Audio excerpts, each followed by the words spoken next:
সংসারের জন্য কেঁদো না বাবা, কাঁদবে যদি ভগবানের জন্য কাঁদো। হরে কৃষ্ণ। মায়েরা ছেলের জন্য কাঁদবেন, মেয়ের জন্য কাঁদবেন, শেষে ছেলে মেয়ে প্রশ্ন করবে তুমি আমার জন্য করেছো কি? আপনি বলবেন যার জন্য করি চুরি সে কিনা বলে চোর। ওগো দেখো পাড়া প্রতিবেশী, আমার ছেলেকে কত কষ্ট করে বড় করলাম, সে আমায় বলছে তুমি আমার জন্য কি করেছো। সেদিন চোখ থেকে আপনার জল পড়বে, সেই জলটা দেখবেন চোখের কোণ দিয়ে পড়বে মা। সেই জলটা স্পর্শ করলে গরম লাগবে, সেই জলটা মুখের মধ্যে প্রবেশ করলে নোনা নোনা ভাব লাগবে। কিন্তু কেউ যদি মন্দিরে গিয়ে একবার হা কৃষ্ণ প্রাণ গোবিন্দ বলে সারাদিনে যত যন্ত্রণা, লোকে কিছু বলুক আর না বলুক, গোবিন্দের মন্দিরে গিয়ে জানো আপনার মনে কোনো দুঃখ থাকবে, যন্ত্রণা থাকবে, পাড়া প্রতিবেশী বন্ধু বান্ধবকে বলবেন না। আপন মরম কথা না কহিবি যথা তথা। মরমের প্রেমিক না হলে তার কাছে বলা যায় না যিনি আমার মরমের কথা শুনেন। একমাত্র মরমের মরমই যদি হয় তবে ভগবান কৃষ্ণ হয়। এই জগতে ভেতরে যদি কোনো দুঃখ থাকে মা, দু জায়গায় বলবেন, কারো কাছে বলবেন না, অন্য কারো কাছে বললে দুঃখটাকে ছড়িয়ে দেবে আপনার। আপনি দু জায়গায় বলবেন, কোথায় কোথায় বলবেন? একটি গুরুর কাছে বলবেন। গুরু হলো বাবার মতো, তার কাছে দুঃখের কথা বলো, সে সমস্যার সমাধান করে দেবে। আর ভগবানের মন্দিরে গিয়ে একবার বসে হা কৃষ্ণ প্রাণ গোবিন্দ বলে দুফোঁটা চোখের জল যদি একবার কেউ দিতে পারে, গোবিন্দ বলল কিছু চাই না, আমি কারো কাছে কোনো কিছু চাই না, শুধু দুফোঁটা চোখের জল। যে যত জল আমার চরণে দিতে পারবে তার ভেতরের ময়লাগুলো সব দূরে যাবে। যে কৃষ্ণ বলে একবার মন্দিরে কাঁদতে পারবে তার ভেতরের সব জ্বালা যন্ত্রণা দূর হয়ে যাবে। তখন আপনার চোখ থেকে জল পড়বে, সেই জলটা দেখবেন মাঝে পড়বে, ভগবানের জন্য কাঁদবেন। তখন সেই জলটা মুখের মধ্যে প্রবেশ করবে, মা নোনা নোনা ভাব লাগবে না, মিষ্টি মিষ্টি ভাব লাগবে। সেই জলটা যখন স্পর্শ করবেন গরম লাগবে না, ঠান্ডা লাগবে।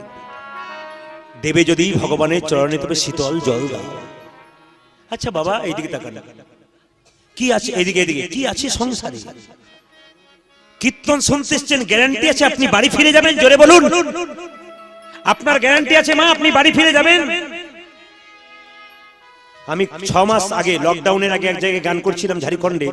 আপনি অবাক হয়ে যাবেন, দুদিন ধরে গান হচ্ছিল। প্রথম দিন ভক্ত গান শুনলো বসে বসে, দ্বিতীয় দিন যখন গান শুনছে 1 ঘন্টা পরে পালিয়ে গেল। এমন কি হলো, কি ব্যাপার, পালিয়ে গেল? বাড়ির লোক দেখলে এত বড় ভক্ত সামনে বসে থাকে, পালিয়ে গেল কেন? অবাক হয়ে যাবেন আপনারা। যখন পালিয়ে গেল ওনার স্ত্রী তার পেছন পেছন ছুটে গেল। ছুটে যখন গেল তখন কান্নাকাটি শুরু হয়ে গেছে। ভক্ত বাড়িতে গিয়ে গোবিন্দের মন্দিরে প্রণাম করতে করতে ওইখানেই দেহটা রেখে দিবে। অথচ যাদের প্রচুর টাকা আছে তারা নিজের অহংকার করছেন। তারা একটু জেনে রাখুন, ওই লোকটা প্রচুর টাকার মালিক। ও কি ভেবেছিল আজ কালকে আমার সকালটা সকাল হবে না? রাত্রিবেলায় ঘুমালে সকালবেলায় গ্যারান্টি নাই যে আপনার সকাল আবার হবে। আপনি চোখ খুলবেন, ওই জন্য কখন যে কে চলে যাবে কেউ জানে না। বর্ষাকালে যখন প্রচন্ড জল হয়, খালে বিলে মাছগুলো লাফালাফি করে, ওরা ভাবে জলটা বোধহয় চিরকালে এরকমই থাকবে। কিন্তু যখনই গ্রীষ্মের প্রখর তাপে জল শুকোতে থাকে, কাদাই মাছগুলোর মরণ হয়। আমরা সংসার রূপী জলে আমার আমার করে হাবুডুবু খাচ্ছি। আমার মতো কেউ বড় লোক নাই, আমার মতো টাকা কারো নাই, আমি অহংকারী ব্যক্তি, আমার মতো। এদেরকে জেনে রাখা দরকার, একটা করে রাত পার হচ্ছে মানে আপনার জীবনের খাতা থেকে একটা করে দিন কমে যাচ্ছে। একটা করে রাত পেরোচ্ছে মানে আপনার জীবনের খাতা থেকে একটা করে দিন কমছে। আপনি যে পাওয়ারে কথা বলছেন ওই পাওয়ার আপনার ফিউজ হয়ে যাবে। কোন দিন? যখন শরীরে রক্ত কমে যাবে, যখন খাটে শুয়ে থাকবেন না, শরীরে কঠিন রোগ হয়ে যাবে। বাড়ির লোক 10 দিন সেবা করবে, তারপর যখন কঠিন রোগ হবে তখন বলবে এবার গেলেই বাঁচি। সেই দিন বুঝবেন আপনি কার জন্য করে যাচ্ছেন। এখন আপনি বুঝবেন না, সেই দিন বুঝবেন যে আমার টাকা, আমার গাড়ি, আমার বাড়ি কার জন্য। যতক্ষণ সংসারকে দেবেন, সংসার ভালোবাসছে, দেওয়া বন্ধ করুন, এক পাশে ফেলে দেবে আপনাকে। এই সংসার শুধু নিতে চাই, দিতে চাই না। ওই জন্য আমি আপনাদের অনেক প্রমাণ দিয়েছি, একটা প্রমাণ দিয়ে যাব। আমি কলকাতায় প্রচুর গান করি। এখানে পুলিশ অফিসার যারা আছেন তারা প্রচুর দাদা ভাইরা কলকাতায় থাকেন, এবং এই গ্রামটা পুলিশেরই গ্রাম। মানে পুলিশের গ্রাম বলা চলে না, মানে চাকরিটা বেশি পুলিশেরই আছে। তো আপনাদেরকে একটা দামি কথা বলে যাই, আমি জয়নগর যেখানে মোয়া তৈরি হয় তার পাশে একটা শ্মশান আছে। তো আমি একদিন শ্মশানের পাশে প্রচুর দোকান আছে, চা খেতে নেমেছি, দেখতে পেলাম কি জানেন, একজন কোটিপতি আওলা লোক, তাকে একটা এসি গাড়িতে নিয়ে আসা হলো, মরে গেছে ফুলের মালা দিয়ে। আচ্ছা মরে গেছে, তারপর আবার এসি গাড়িতে এনেছে, লক্ষ্য করুন, ওকে চিতাতে চাপানো হচ্ছে। কিছুক্ষণ পরে দেখলাম একটা লোককে নিয়ে এলো টলিতে করে, ছেঁড়া তালায় ঘরের দড়ি দিয়ে বেঁধে। ও নাকি রিক্সাওয়ালা, পথের ভিখারি ছিল, মাঝে মাঝে রিক্সা চালাতো, ওকেও নিয়ে আসা হলো। যে রিক্সা চালাতো পথের ভিখারির মতো, সেই লোকটা কোনোদিন ওই এসিওয়ালার ঘরে যেতে পারি নাই, বাবু বলে ডাকতে হয়েছে, তবু চান্স পাই নাই দেখা করবার। আজকে শ্মশানের চিতাতে দুজন দুপাশে শুয়ে যেন অনেক দিনকার মনের কথা বলছে, আর বলা বলি করছে, ভাই এসেছিলাম তখন ফাঁকা, যাবার সময় ফাঁকা, মাঝখানটাতে আমি বড় লোক, তুমি ছোট লোক, কিছুই নাই, এদেরকে শিখিয়ে দাও, এইটাই জগতের নিয়ম। এই জন্য আপনাদের কাছে নিবেদন রইল, বাবা যতই টাকা টাকা করুন, ফাঁকা হয়ে যাবেন, সেই দিন বুঝবেন এই সংসারে আপনার টাকা নিয়ে ছেলে মেয়েগুলো মারামারি করবে, আপনি চলে যাবেন শ্মশান ঘাটে, আপনার কাজের হিসাব চলবে, ছেলেগুলো মারামারি করবে, বাবা এত রেখেছে বের কর, নইলে কাজ হবে না। নিবেদন আপনাদের সামনে, ভালো কর্ম করুন, মানুষের আশীর্বাদ পান, জীবন সুন্দর হয়ে যাবে। যতজন কীর্তন শুনলেন তাদের কাছে নিবেদন রইল, এ সংসারে মাকে যে কাঁদায়, তার সংসারে দুঃখের সীমা নাই, জানি তাই। এ সংসারে যার বাড়িতে বাবা কাঁদে, মা কাঁদে খাবার জন্য, তাকে পশুর সঙ্গে তুলনা করা যায়, মানুষের সঙ্গে নয়। যারা বাবা মাকে খেতে দেন না, তাদের গায়ে এটা ছ্যাঁকার মতো লাগবে, কিন্তু ছ্যাঁকার মতো নেবেন না, মিষ্টির মতো নেবেন, কাজে লেগে যাবে। এই দিকে তাকাবেন মায়েরা, রক্তের গরমে, রক্তের অহংকারে এমন কিছু কাজ করবেন না, এখন আপনি ভাবছেন আমি ঠিক জায়গায় আছি, পরবর্তী ক্ষেত্রে আপনাকে ঠকতে হবে। পেছনের দিকটা বিবেচনা করে আপনারা কাজ করবেন। বৃদ্ধ বাবা যারা কীর্তন শুনতে এসছে, এখানে বয়স্ক বাবা অনেকেই আছেন, আপনাদের কাছে নিবেদন রইল, বয়স্ক মা এখানে অনেকে আছে, অনেক কষ্ট করে আপনার সংসারটা গড়ে দিয়েছে, আপনিও গড়ছেন। উনি ওনার ছেলের জন্য করেছেন, আপনি আপনার ছেলের জন্য করছেন। ওনার ছেলেকে সম্মান দেবেন, ওনাকে সম্মান দেবেন, আপনি ছেলের কাছে সম্মান পাবেন। আপনি ওনাকে সম্মান দেবেন, ওনার ছেলেকে সম্মান দেবেন না, আপনিও পাবেন। আপনাদের কাছে নিবেদন রইল, মায়ের মতো আপনার কেউ হয় না। মুসলমানদের একটা ধর্মগ্রন্থ আছে, দিনে তালিম, তাতে বলেছে, বাপ ने जन्म दिया उछली हुई पानी से, माँ ने जन्म दिया अपना जान का कुर्बानी से। বাবা তো দুদিন আনন্দ করেছে, কিন্তু মা, যে মেয়ের পেটে বাচ্চা থেকে, সে জানে যে বাচ্চা জন্ম দেওয়ার কি কষ্ট, একমাত্র সেই জানে।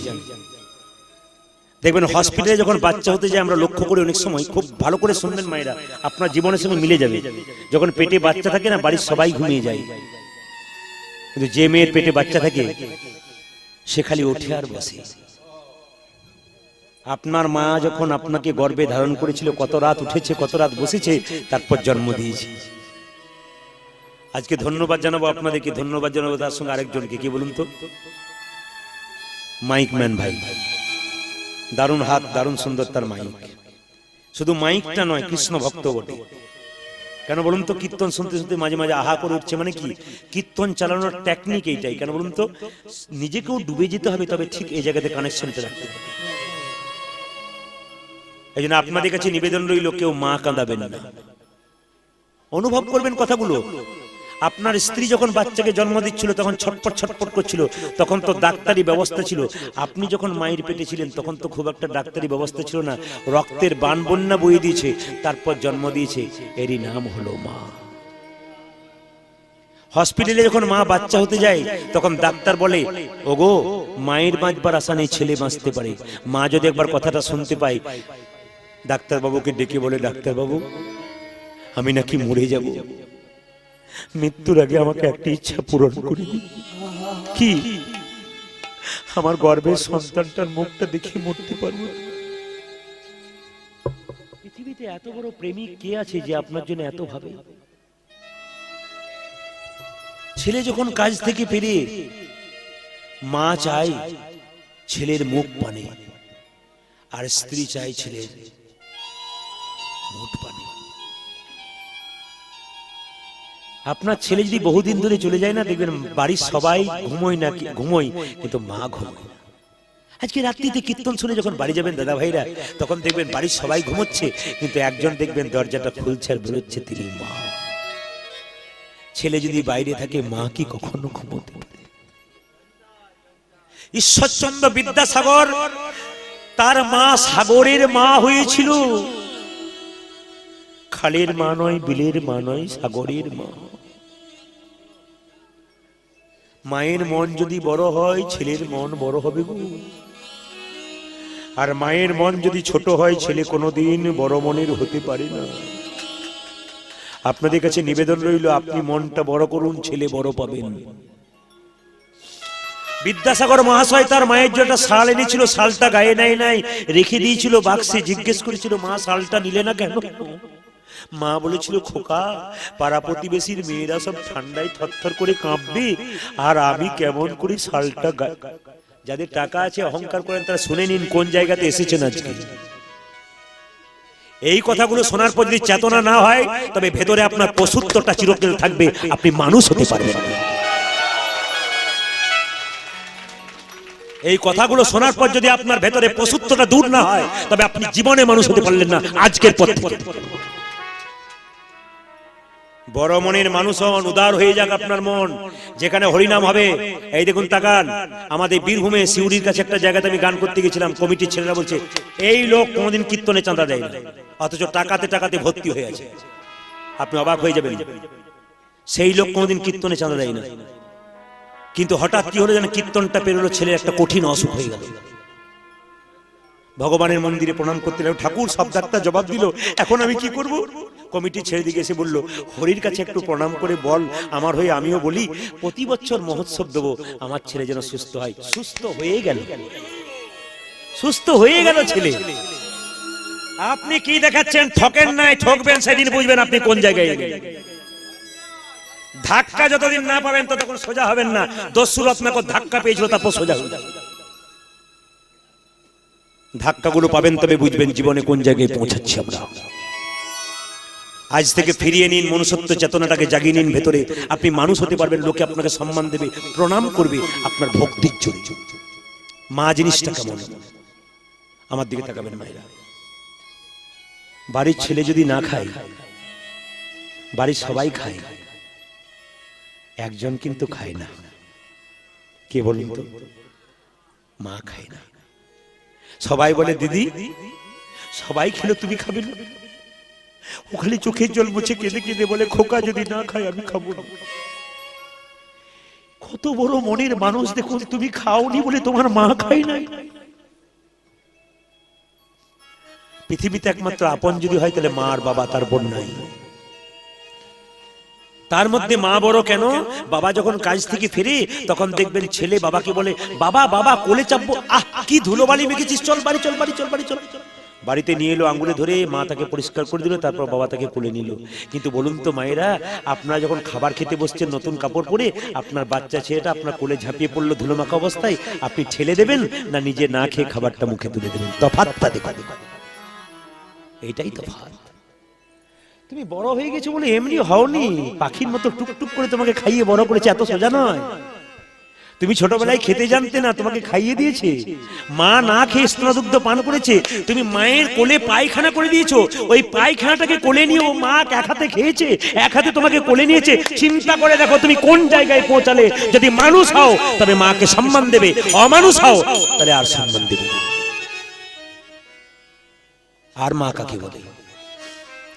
সবচেয়ে লজ্জার ব্যাপার এইটাই, একটা মায়ের পেটে একটা বাচ্চা 10 মাস 10 দিন জায়গা হয়, কিন্তু সেই ছেলেটা বড় হয়ে যখন কলকাতায় ফ্ল্যাট কিনে, তখন ওখানে মা বাবার একদিনের জন্য জায়গা হয় না।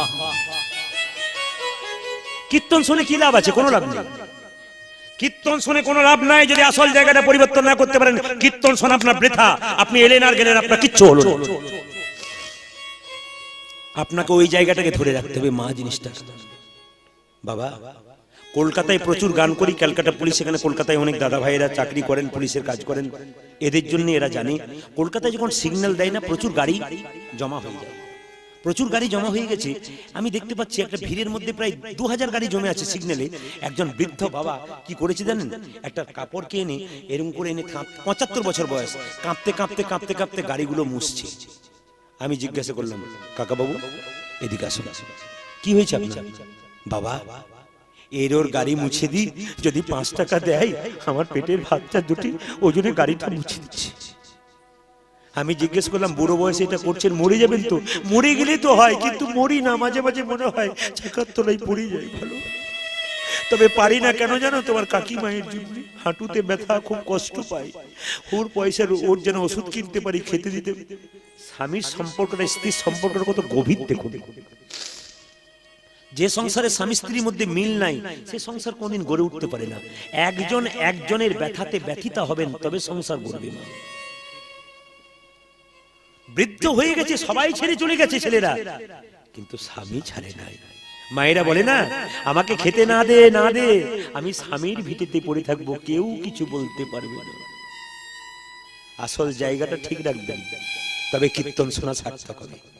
আজকে কীর্তন শুনে কাল সকালে ভুলে গেলেন তা বললে হবে না। ভেতরে নিয়ে যান, অনুভব করুন, জীবনে কাজে লাগবে। শুধু তাই নয়, আমি যখন জিজ্ঞেস করলাম, কাকা বাবু ছেলে নাই, চুপ করে রইল। কীর্তন কেমন জিনিস দেখুন। এখন আপনারা আনন্দ করছেন, হাসছিলেন, এত এত মানুষ স্থির হয়ে বসে আছে কেন? প্রেম যখন মানুষের মধ্যে ঢুকে যায় তখন এইরকমই হয়। জিজ্ঞেস করলাম, কাকা বাবু ছেলে নাই? আছে। কটা? একটা। কি করে? চাকরি করে। বেতন কত পায়? 50,000। টাকা দেয় না, কোনদিন 5 টাকারও মুখ দেখতে পায় নাই। আপনাদের কাছে নিবেদন, ওই বাবাগুলো, ওই যে বাবার ছেলে, ওই কালপিট ছেলেগুলো যে বাচ্চা জন্ম দিয়েছে, তো কালপিট বাচ্চাই জন্ম দেবে। ওই যে ছেলেটা 50,000 টাকা বেতন পায়, বাবাকে 5 টাকাও দেয় না, মাকে 5 টাকাও দেয় না, ওর বাচ্চা তো কালপিট বাচ্চা জন্ম হবে। ও তো সমাজে দূষিত বাচ্চা জন্ম হবে। ও দেখে দেখে তারও বাচ্চাগুলো দূষিত হবে। এইরকম বাচ্চা জন্ম দেওয়ার চেয়ে না জন্ম দেওয়া ভালো।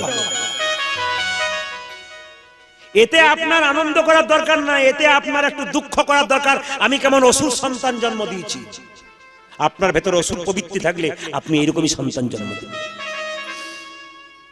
নিবেদন আপনাদের কাছে, কেউ মা কাঁদাবেন না। বোনেদেরকে বলবো, সংসারে যদি থাকবেন মা, সংসারে এসে ভালো ব্যবহার করুন। শ্বশুরকে ভালোবাসুন, শাশুড়িকে ভালোবাসুন। পাশের বাড়ির লোকগুলো কি বলবে জানেন? মেয়েটার বাবার বংশ ভালো, নইলে মেয়ে এত ভালো হয়। কিন্তু যদি আপনি সংসারে এসে খারাপ ব্যবহার করেন না, শাশুড়িকে দেখেন না, শ্বশুরকে দেখেন না, আপনি নিজের তালে চলেন, তাহলে আপনি মনে মনে ভাবছেন আমি রক্তের অহংকারে করছি, কিন্তু ভেবে নেবেন পাড়া প্রতিবেশী আপনার বদনাম করছে, লোকে বলা বলি করছে, মেয়েটা তো খারাপ কেন বলতো, ওর বাবার বংশটা নিশ্চয়ই খারাপ। যদি নিজের বাবার মান রাখবেন দিদি ভাইরা, তাহলে আপনার সম্মানটাকে ঠিক রাখুন। আর যদি মনে করেন যে বাবা মাকে আমি মানি না, সম্মান দিই না, তাহলে আপনি এরকম করবেন। আপনি যদি ভালো ব্যবহার করেন সংসারে, দেখবেন পাড়া প্রতিবেশী সবাই বলে মেয়েটা খুব ভালো রে, কেন বলতো, ওর বাবার বংশটা ভালো, নইলে মেয়ে এত ভালো হয়। আর মেয়ে যদি খারাপ হয়, পাড়া প্রতিবেশী বলবে ওর মাটা বাবাটা ভালো নয়। এইটা হচ্ছে কারণ। আপনার শুনে রাখুন মা, সংসারে ছেলে মেয়েকে মানুষ করুন, ঝগড়া করবেন না, লড়াই করবেন না নিজেদের মধ্যে। ছেলে মেয়েকে মানুষ করতে গেলে আপনাদের সাধু সাজতে হবে। সাধু মানে পোশাক নয়, কেমন ভালো সাজতে হবে। আপনাদের পরিবেশটা দিতে স্কুল, কেন দিতে স্কুল না, মেয়েকে ছেলেকে যেমন তৈরি করবেন সেরকম হবে। একটা প্রমাণ দিয়ে দিই, একটা 18 বছরের মেয়ে বিয়ে হয়ে গেল, তার মা বলছে, খুকি বিয়ে হয়ে গেল তোর, তুই শ্বশুর বাড়ি চললি, শ্বশুরকে প্রণাম করবি, শাশুড়িকে প্রণাম করবি, সম্মান দিবি মা। যখন বলেছে সম্মান দিবি, মেয়ে বলল দেবো। শ্বশুর বাড়ি গেল, যাবার 3 দিন পর থেকে ঝগড়া শুরু করলো। ছেলের বাবা মেয়ের বাবাকে ফোন করছে, বেয়াই মশাই কেমন মেয়ে পাঠালেন, এ তো গিয়ে থেকে ঝগড়া শুরু করে দিয়েছে। যখন অষ্টমঙ্গলা করতে এলো মেয়েকে, মা আর বাবা বলছে, খুকি তোকে বললাম বারবার পুই পুই করে কানে বললাম, ওরে ঝগড়া করিস না, তুই করলি যে। মেয়েটা কি উত্তর দিচ্ছে দেখুন, 18 বছর ধরে যেটা শিখলাম সেটা করব না শেষ দিনে যেটা শেখালে সেটা করব।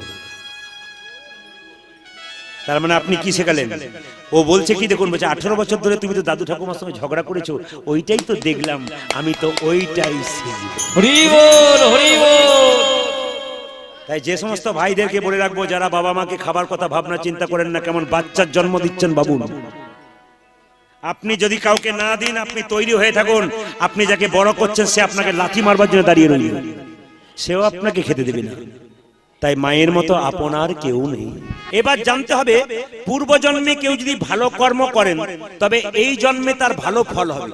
তবে এই জন্মে যে ভালো ফল পাচ্ছেন এই ভেবে নিয়েন না যে আমি সারা জীবন এইরকম ফল পাবো। এই জন্মে আবার ভালো কর্ম করুন, তবে পরের জন্মে আবার ভালো কুলে আপনার জন্ম হবে। এই জন্য শাস্ত্র বলল, এইদিকে শাস্ত্র বলল জন্ম হোক যথাতথা, কর্ম হোক ভালো। একটু বলে দিই আপনাদের, দেখবেন মহাভারতের অস্ত্রগুরু কি নাম? দ্রোণাচার্য। হরে কৃষ্ণ। মহাভারতের অস্ত্রগুরু তার নাম কি ছিল? দ্রোণাচার্য। তার জন্ম শুনলে আপনাদের মাথা খারাপ হয়ে যাবে। তিনি জন্মগ্রহণ করেছেন একটা বেশ্যা মেয়ের গর্ভে। এই দ্রোণাচার্য যিনি মহাভারতের ইতিহাসে যার নামটা সোনার অক্ষরে লেখা আছে, তার জন্ম হয়েছে একটা বেশ্যা মেয়ের গর্ভে। এই বেশ্যা মেয়েটাকে স্বর্গের গীতাচি বলে একটা বেশ্যা ছিল, ওই বেশ্যার গর্ভে জন্ম নিল। কিন্তু জন্মটা নেওয়ার পর তার কর্ম দ্বারা জগৎকে শিখিয়ে দিল, আমি জন্ম নিলাম এখানে, আমার কর্ম দেখে দেখো, জন্ম দেখো না, কর্মটাকে তুমি লক্ষ্য করো। আচ্ছা বাবা, এক এক করে বলে যাই।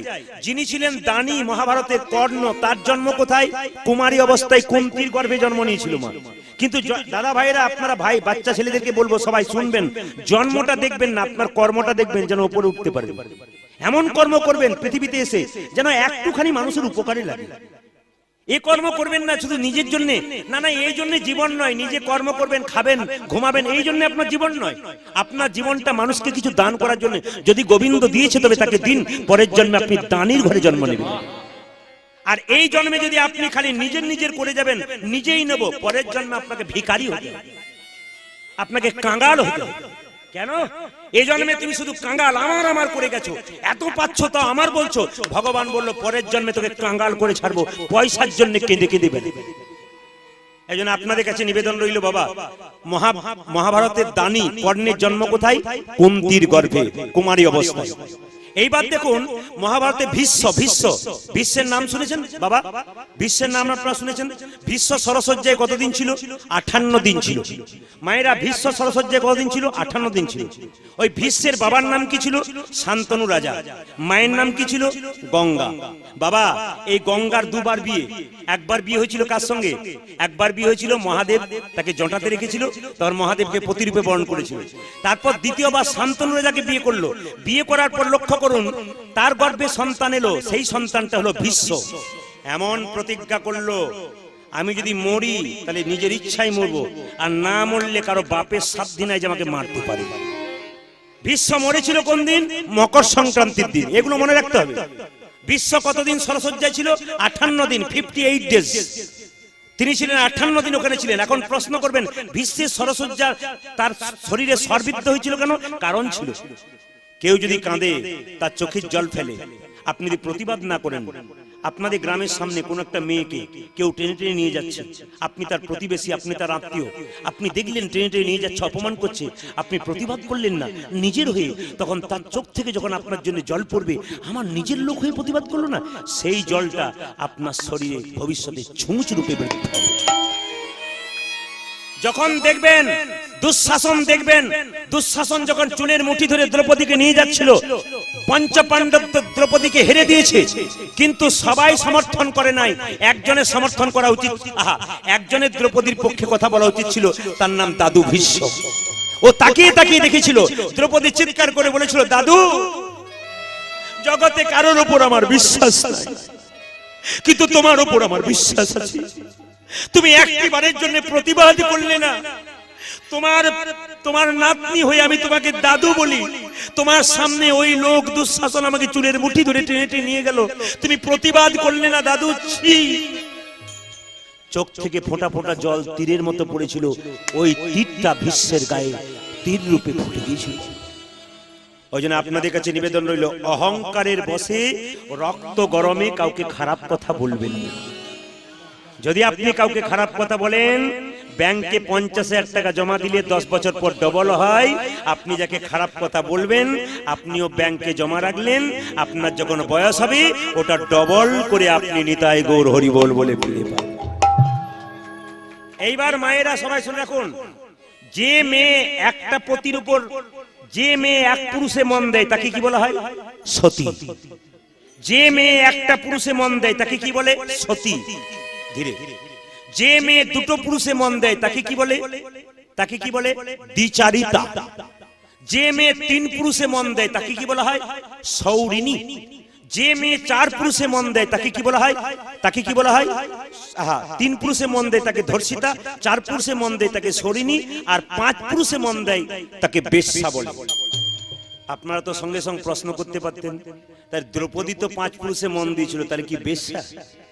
বড় ঘরের মেয়ে বলে কি ঢাকটা বাজে নাই? বড় লোকের ব্যাপারগুলো দেখবেন ঘরে চুপচাপ রয়ে যায়, আর গরিবের মেয়ের কিছু হলে দেখবেন ঢাক বেজে বেজে লোকে শোনায়। বলছে ওটা বড় ঘরের বউ বলে? না না, দ্রৌপদী একটা ভালো কাজ করেছিল, তার জন্য পঞ্চপতি পেয়েছিল মা। ও মা, দ্রৌপদী কিসের ভক্ত ছিল? শিবের ভক্ত ছিল। লক্ষ্য করুন, কুমারী অবস্থায় শিব পুজো করত। মায়েরা শিব পুজো কিবার করেন? মঙ্গলবার, সোমবার পুজো করে। আচ্ছা, শিবের পুজো করেছিল, শিব সন্তুষ্ট হয়ে বলেছিল কি চাও তুমি? আমি পতি চাই। কেমন পতি চাও? আসতে, কেমন পতি চাও? বলে আমার পতি যেন হয়, আমার পতি যেন হয় ধর্মপ্রাণ, আমার পতি যেন হয় ধনুর্ধর, আমার পতি যেন হয় বলবান। গুনবেন কবার হচ্ছে? আমার পতি যেন হয় গণক মানে জ্যোতিষ, আমার পতি যেন হয় ভাতৃভক্তি। কটা হলো মা? 6টা নাকি 5টা হলো? তাহলে 5 বার চাইলো আমার পতি যেন হয় ধর্মপ্রাণ। কাকে পেয়েছিল? যুধিষ্ঠিরকে। আমার পতি যেন হয় বলবান। কাকে পেয়েছিল? ভীমকে। আমার পতি যেন হয় ধনুর্ধর। কাকে পেয়েছিল? অর্জুনকে। আমার পতি যেন হয় গণক মানে জ্যোতিষ। কাকে পেয়েছিল? নকুলকে। আর আমার পতির যেন ভাতৃভক্তি থাকে। কাকে পেয়েছিল? সহদেবকে পেয়েছিল। বাবা, যেমন কর্ম করবেন সেরকম ফল। যদি কেউ কৃষ্ণকে কাছে রাখতে চান, কতগুলো নিয়ম বলে দিয়ে আপনার নিয়মগুলো শুনবেন। কণ্ঠে নেবেন তুলসীর মালা। হরে কৃষ্ণ। কণ্ঠে নেবেন তুলসীর মালা। ঠিক আছে, কণ্ঠে নেবেন তুলসীর মালা। আচ্ছা, এখানে যারা কীর্তন শুনতে এসেছেন অপরাধ নেবেন না, না নিলে কোনো ক্ষতি নাই। তুলসীর মালা নিলে যে ভক্ত হয়, না নিলে যে হয় না তা নয় কিন্তু। আমি কালকে যেখানে গাইছিলাম, আমার সামনে একজন প্যান্ট শার্ট পরে বসে আছে, কালো চশমা পরে, হাতে বেল্ট পরে, আন্ডার শুটিং করে বসে আছে। আমি মনে মনে ভাবলাম এ বেটা বোধহয় খুব পাষণ্ড লোক সামনে বসে আছে, ফচকে লোক বটে। কিন্তু আপনার চমকে যাবেন, যখন প্রেমের কথাগুলো বলছিলাম, কালো চোখের ফাঁক থেকে 1 ফোঁটা করে জল পড়ছিল। এই দিকে তাকাবেন, 1 ফোঁটা করে জল পড়ছিল। তখন বুঝে নিলাম না না, মানুষ দেখে চেনা যায়। তুলসীর মালা আছে বলে যে ভক্ত হবে, আর না আছে বলে যে হবে না তা নয় বাবা। একটু মন দিয়ে শুনবেন। ওই জন্য বলে রাখি আপনাদের, তুলসীর মালা নেবেন কেন, যুক্তিগুলো আগে দেখবেন। আপনার তুলসীর মালা নেবেন কেন, যুক্তিগুলো দেখবেন। আচ্ছা বলুন তো, বাড়িতে বেগুন গাছ লাগিয়েছেন, বেড়া দেবেন না? জোরে বলুন হ্যাঁ না না। বেড়া দেবেন না? আচ্ছা, বেড়া দেবেন। আচ্ছা, বেগুন গাছে বেড়া না দিলে ছাগলে গরুতে ছিঁড়ে খাবে, ঠিক? এইবার লক্ষ্য করুন, গুরুদেব আমাদের কানে বীজ মন্ত্র দিয়েছে কিসের জন্য? ভেতরে কৃষ্ণ প্রেমের অঙ্কুর হবে বলে। যদি আপনি গলাতে তুলসীর মালা নামক বেড়া না দিন, তবে কামিনী কাঞ্চন রূপী ছাগল গরুতে নিতাই গৌর হরিবোল বলে কে দেখবেন। আর তুলসীর মালা পরবেন কেন, যুক্তিগুলো দেখবেন। তুলসীর মালা হলো, মায়েরা এইদিকে, তুলসীর মালা হলো মাস্টার। তুলসীর মালা মাস্টার কেন? আপনি তুলসীর মালা নিয়েছেন, তিলক নিয়েছেন, রাস্তা দিয়ে পেরিয়ে যাচ্ছেন, কারো বাড়িতে একটা পেয়ারা গাছের ডাল বাইরের দিকে ঝুলছে, আর 4টে পেয়ারা আপনার দিকে তাকাচ্ছে। আপনারা কি করবেন? পেয়ারাগুলোকে দেখে নিশ্চয়ই প্রণাম করে পালিয়ে যাবেন। 2-4 জন বলছে মাথা খারাপ, চারিদিকে তাকিয়ে নেবো, তারপর দেখবো কেউ নাই, এই দিকে তাকান। যদি আপনার তুলসীর মালা তিলক থাকে, তাহলে কে যেন বলবে কি করছিস, তোর গলাতে কি আছে দেখতে পাচ্ছিস, তোর এখানে কি আছে দেখতে পাচ্ছিস। লোকে বলবে কি, মালা নিয়েছিস, তিলক নিয়েছিস, আর চুরি করছিস। পাছে লোকে কিছু বলে, তার জন্য কণ্ঠে মালার দরকার আছে। তবে হিন্দুদের সবচাইতে লজ্জার ব্যাপার কি জানেন? আমার দিকে তাকান।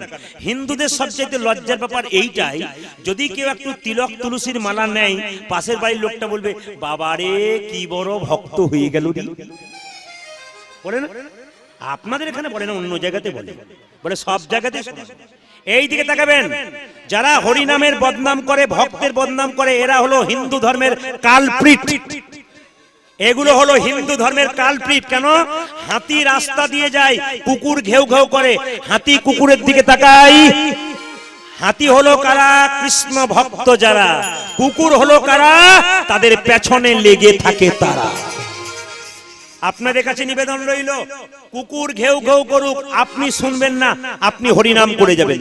আস্তে কণ্ঠে তুলসীর মালা নেবেন কেন, একটা একটা করে। বিজ্ঞান কি বলল? সব গাছে বজ্রপাত হয়, তুলসী গাছে বজ্রপাত হয় না। তুলসীর মালা নিয়ে রাস্তা দিয়ে চলে যান, 1000 দিকে বজ্রপাত হবে, রেকর্ড নাই তুলসীর মালায় গলায় আছে অথচ মাথায় বজ্রপাত হয়েছে, কারো হবে না। এ বিজ্ঞান বলল, যারা বিজ্ঞান নিয়ে পড়াশোনা করেন। আবার বিজ্ঞান বলল, যারা সাপ নাচাতে আসে, সাপ নাচানোর সময় দেখবেন হাতটা এরকম এরকম করে, আর সাপ বারবার দংশন দিতে চাই কিন্তু দংশন করতে পারে না। কেন? তুলসীর মালার একটা বেল্ট পরে থাকে। এই তুলসীর মালা সুগন্ধে দেখবেন কোনো মতেই সাপ ছবল মারতে পারে না। যদি তুলসীর মালা আপনি রাস্তা দিয়ে যান, আপনাকে সাপ কোনোদিন সহজে কাটতে পারবে না। এটা বিজ্ঞান বলল। তাহলে আপনারা প্রশ্ন করবেন, ধর্ম কি বলল? এখান থেকে কলকাতা আপনি ট্রেনে গেছেন, হঠাৎ আপনি কলকাতা থেকে বাড়ি ফিরছেন, আপনি মারা গেলেন, আপনার সঙ্গে কেউ নেই, আমরা গান করে ফিরছিলাম, বললাম কোথাকার কে, একে ট্রেন থেকে ফেলে দে। কিন্তু যদি আপনার কণ্ঠে একটা তুলসীর মালা থাকে, বলবো ওরে এ আর কেউ নয়, একজন কৃষ্ণ ভক্ত বটে, একে যেখানে সেখানে ফেলে দিস না, একটা স্টেশনে নামিয়ে দে। কোন সাধুগুরু বৈষ্ণবের কৃপা হলে দেহটা সৎকার করে দেবার বাবা। হনুমান যখন মারা যায়, হিন্দু ছেলেরা দেখবেন পকেটে পয়সা না থাকলেও লোকের সামনে বলে, দাদা 5 টাকা দিন, 10 টাকা দিন। কেন? সবাই জানে ভক্ত হনুমান রামের ভক্ত, ওই জন্য তার একটা দেহ সৎকারের দরকার আছে। আপনার কণ্ঠে তুলসীর মালা তিলক থাকলে যে কোনো জায়গায় মরে গেলে আপনারও দেহটা সৎকার। নিতাই গৌর হরি বল। এটা গেল কি বিজ্ঞান এবং ধর্ম। বাস্তবটা কি? আপনাদের এই গ্রামে আসতে, আপনাদের এই গ্রামে কারো বাড়িতে ভোজ হচ্ছে, দেখবেন প্রচুর কুকুর ঘোরাঘুরি করছে, সব কুকুরকে লাঠি দিয়ে তাড়িয়ে দিলেন। কিন্তু যদি ওই কুকুরগুলোর মধ্যে একটা কুকুরের গলায় বেল্ট বাঁধা থাকে, মারতে গিয়ে থমকে দাঁড়াবেন আর বলবেন, ওরে বেল্ট বাঁধা কুকুর মানে কারো পোষা কুকুর বটে, একে মারলের মালিক উত্তম মধ্যম দিতে পারে। ওই জন্য যার কণ্ঠে তুলসীর মালা নামক বেল্ট আছে, তার কেউ থাকার না থাক, একজন আপন আছে, তিনি হলেন ভগবান শ্রীকৃষ্ণ। তবে আপনাদের বলে যায়, তুলসীর মালা যারা নেবেন তারা নিরামিষ খাবেন। যায়নি তাই মায়েরা তুলসীর মালা নিয়েছেন তো? মাথা খারাপ, যা জীবের স্বাদ। এখন বাড়ি গিয়ে দেখবেন কি হয়। কাল থেকে আজকের দিনটা মেনেছিলাম কোন রকমে, তারপর কালকে কি হয়। আরে বাবা, হিন্দু জাতি তো এই জন্যই গিয়েছে। এই দিকে দেখান, হিন্দু জাতি এই জন্য গিয়েছে, কোনো নিয়ম নাই, আচার নাই, বিচার নাই। ইংরেজরা যা করেছে আমরা তাই করছি। দেখবেন বাচ্চার যখন জন্মদিন হয় তখন দেখবেন আমরা কি করি, একটি মোমবাতি জ্বালাই, কি বলি, হ্যাপি বার্থডে টু ইউ। না কে শিখিয়েছে আপনাদের? ওটা কোন ধর্মে আছে? সনাতন ধর্মে কোনো জায়গায় নেই। সাধুগুরু বৈষ্ণবকে জিজ্ঞেস করুন, ওটা কোনো জায়গায় নাই। সনাতন ধর্মে যদি আপনি করবেন, তবে কি করবেন, আপনি একটা প্রদীপ জ্বালাবেন। কিসের প্রদীপ? ঘিয়ের প্রদীপ। আরে নেভাবেন কেন? বাচ্চার দীপ তো নিভবে কেন, জ্বলবে তো। আর আপনি কেক খাওয়াবেন না, আপনি কি করবেন, আপনি সেদিন পরমান্ন খাওয়াবেন, পায়েস খাওয়াবেন। দেখবেন আপনার বাচ্চা শুদ্ধ হয়ে যাবে, ভক্তি জন্মাবে। আর কেক খাওয়ালে কেকের মধ্যে ডিম থাকে, আর কেকটা কবে তৈরি হয়েছে পেটে গিয়ে আরো গ্যাস তৈরি করে, উল্টো পাল্টা করে দেয়। আপনি ওই জিনিস খাবেন কেন? কে শিখিয়েছে আপনাদেরকে? ওইটাকে নেভানো হয় ফুস করে, ওটা কেউ জানে না। কেন বলুন তো? যখন দেখবেন ইংরেজরা আমাদের দেশে শাসন করছিল, তখন রবিবার দিনটা ছুটি ঘোষণা করেছিল। এখন ভারতবর্ষের মানুষ দেখবেন রবিবার ছুটি ঘোষণা করে, কিন্তু ওরা ছুটি ঘোষণা করেছিল কেন? ওরা চার্চে গির্জাতে যাবার জন্য ছুটি ঘোষণা করেছিল রবিবার। মুসলমানরা দেখবেন যেমন শুক্রবার দিন যায়, ছুটি রেখে দেয়, সবকিছু ছুটি রেখে দেয়। কেন বলুন তো? ওরা সেদিন কোথায় যায়? মসজিদে জুম্মার নামাজ পড়তে যায়। আর হিন্দুদের এখনো পর্যন্ত রবিবারটা ছুটি ঘোষণা করেছে। এমনও কোনো লোক নাই মন্দিরের পাশ দিয়ে 50 বার যায়, একবার প্রণাম পর্যন্ত করে না। এর চাইতে লজ্জার কি হতে পারে? আমরা না হিন্দু না কি, আমরা কি, আমরা নিজেই খুঁজে পাই না আমরা কোন জাতের মানুষ। আমরা আচার বিচার করতে জানি না।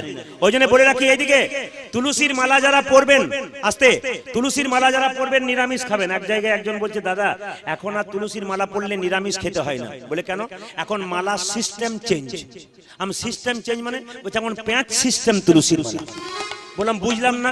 রাত্রিবেলায় বিয়ে বেড়াইতে নিমন্ত্রণ হচ্ছে, পেঁচ খুলে দিলাম, আবার সকালবেলায় পেঁচ লাগিয়ে দিলাম। এই পেঁচ লাগা পড়া করলে কিন্তু নিতাই গৌর হরি বল হয়ে যাবে বাবা। তাই কাল থেকে সব তুলসীর মালা পরবেন তো। জোরে বলুন তো।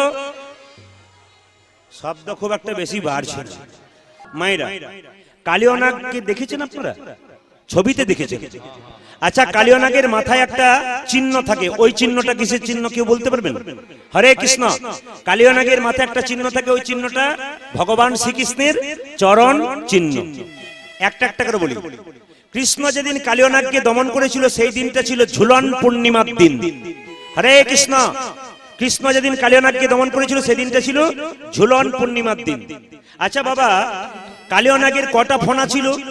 বলছে 100টা ফণা ছিল, আরো উপফণা ছিল অনেক। 100টা ফণা তো ছিল। আচ্ছা, কালিয়নাগকে কৃষ্ণ দমন করেছিল কোন দিন? যেদিন দাদা বলাইয়ের জন্মদিন ছিল। মানে কৃষ্ণ জানে যদি দাদা বলাইয়ের জন্মদিন না হয়, দাদা আমার সঙ্গে যায়, তাহলে কালিয়নাগকে দমন করতে যাবে না। কৃষ্ণ চতুরের শিরোমণি সেই দিনটাকেই বেছে নিলেন। খুব ভালো করে শুনবেন। সাপের জিভটা কি থাকে? সাপের জিভটা কেমন থাকে মা?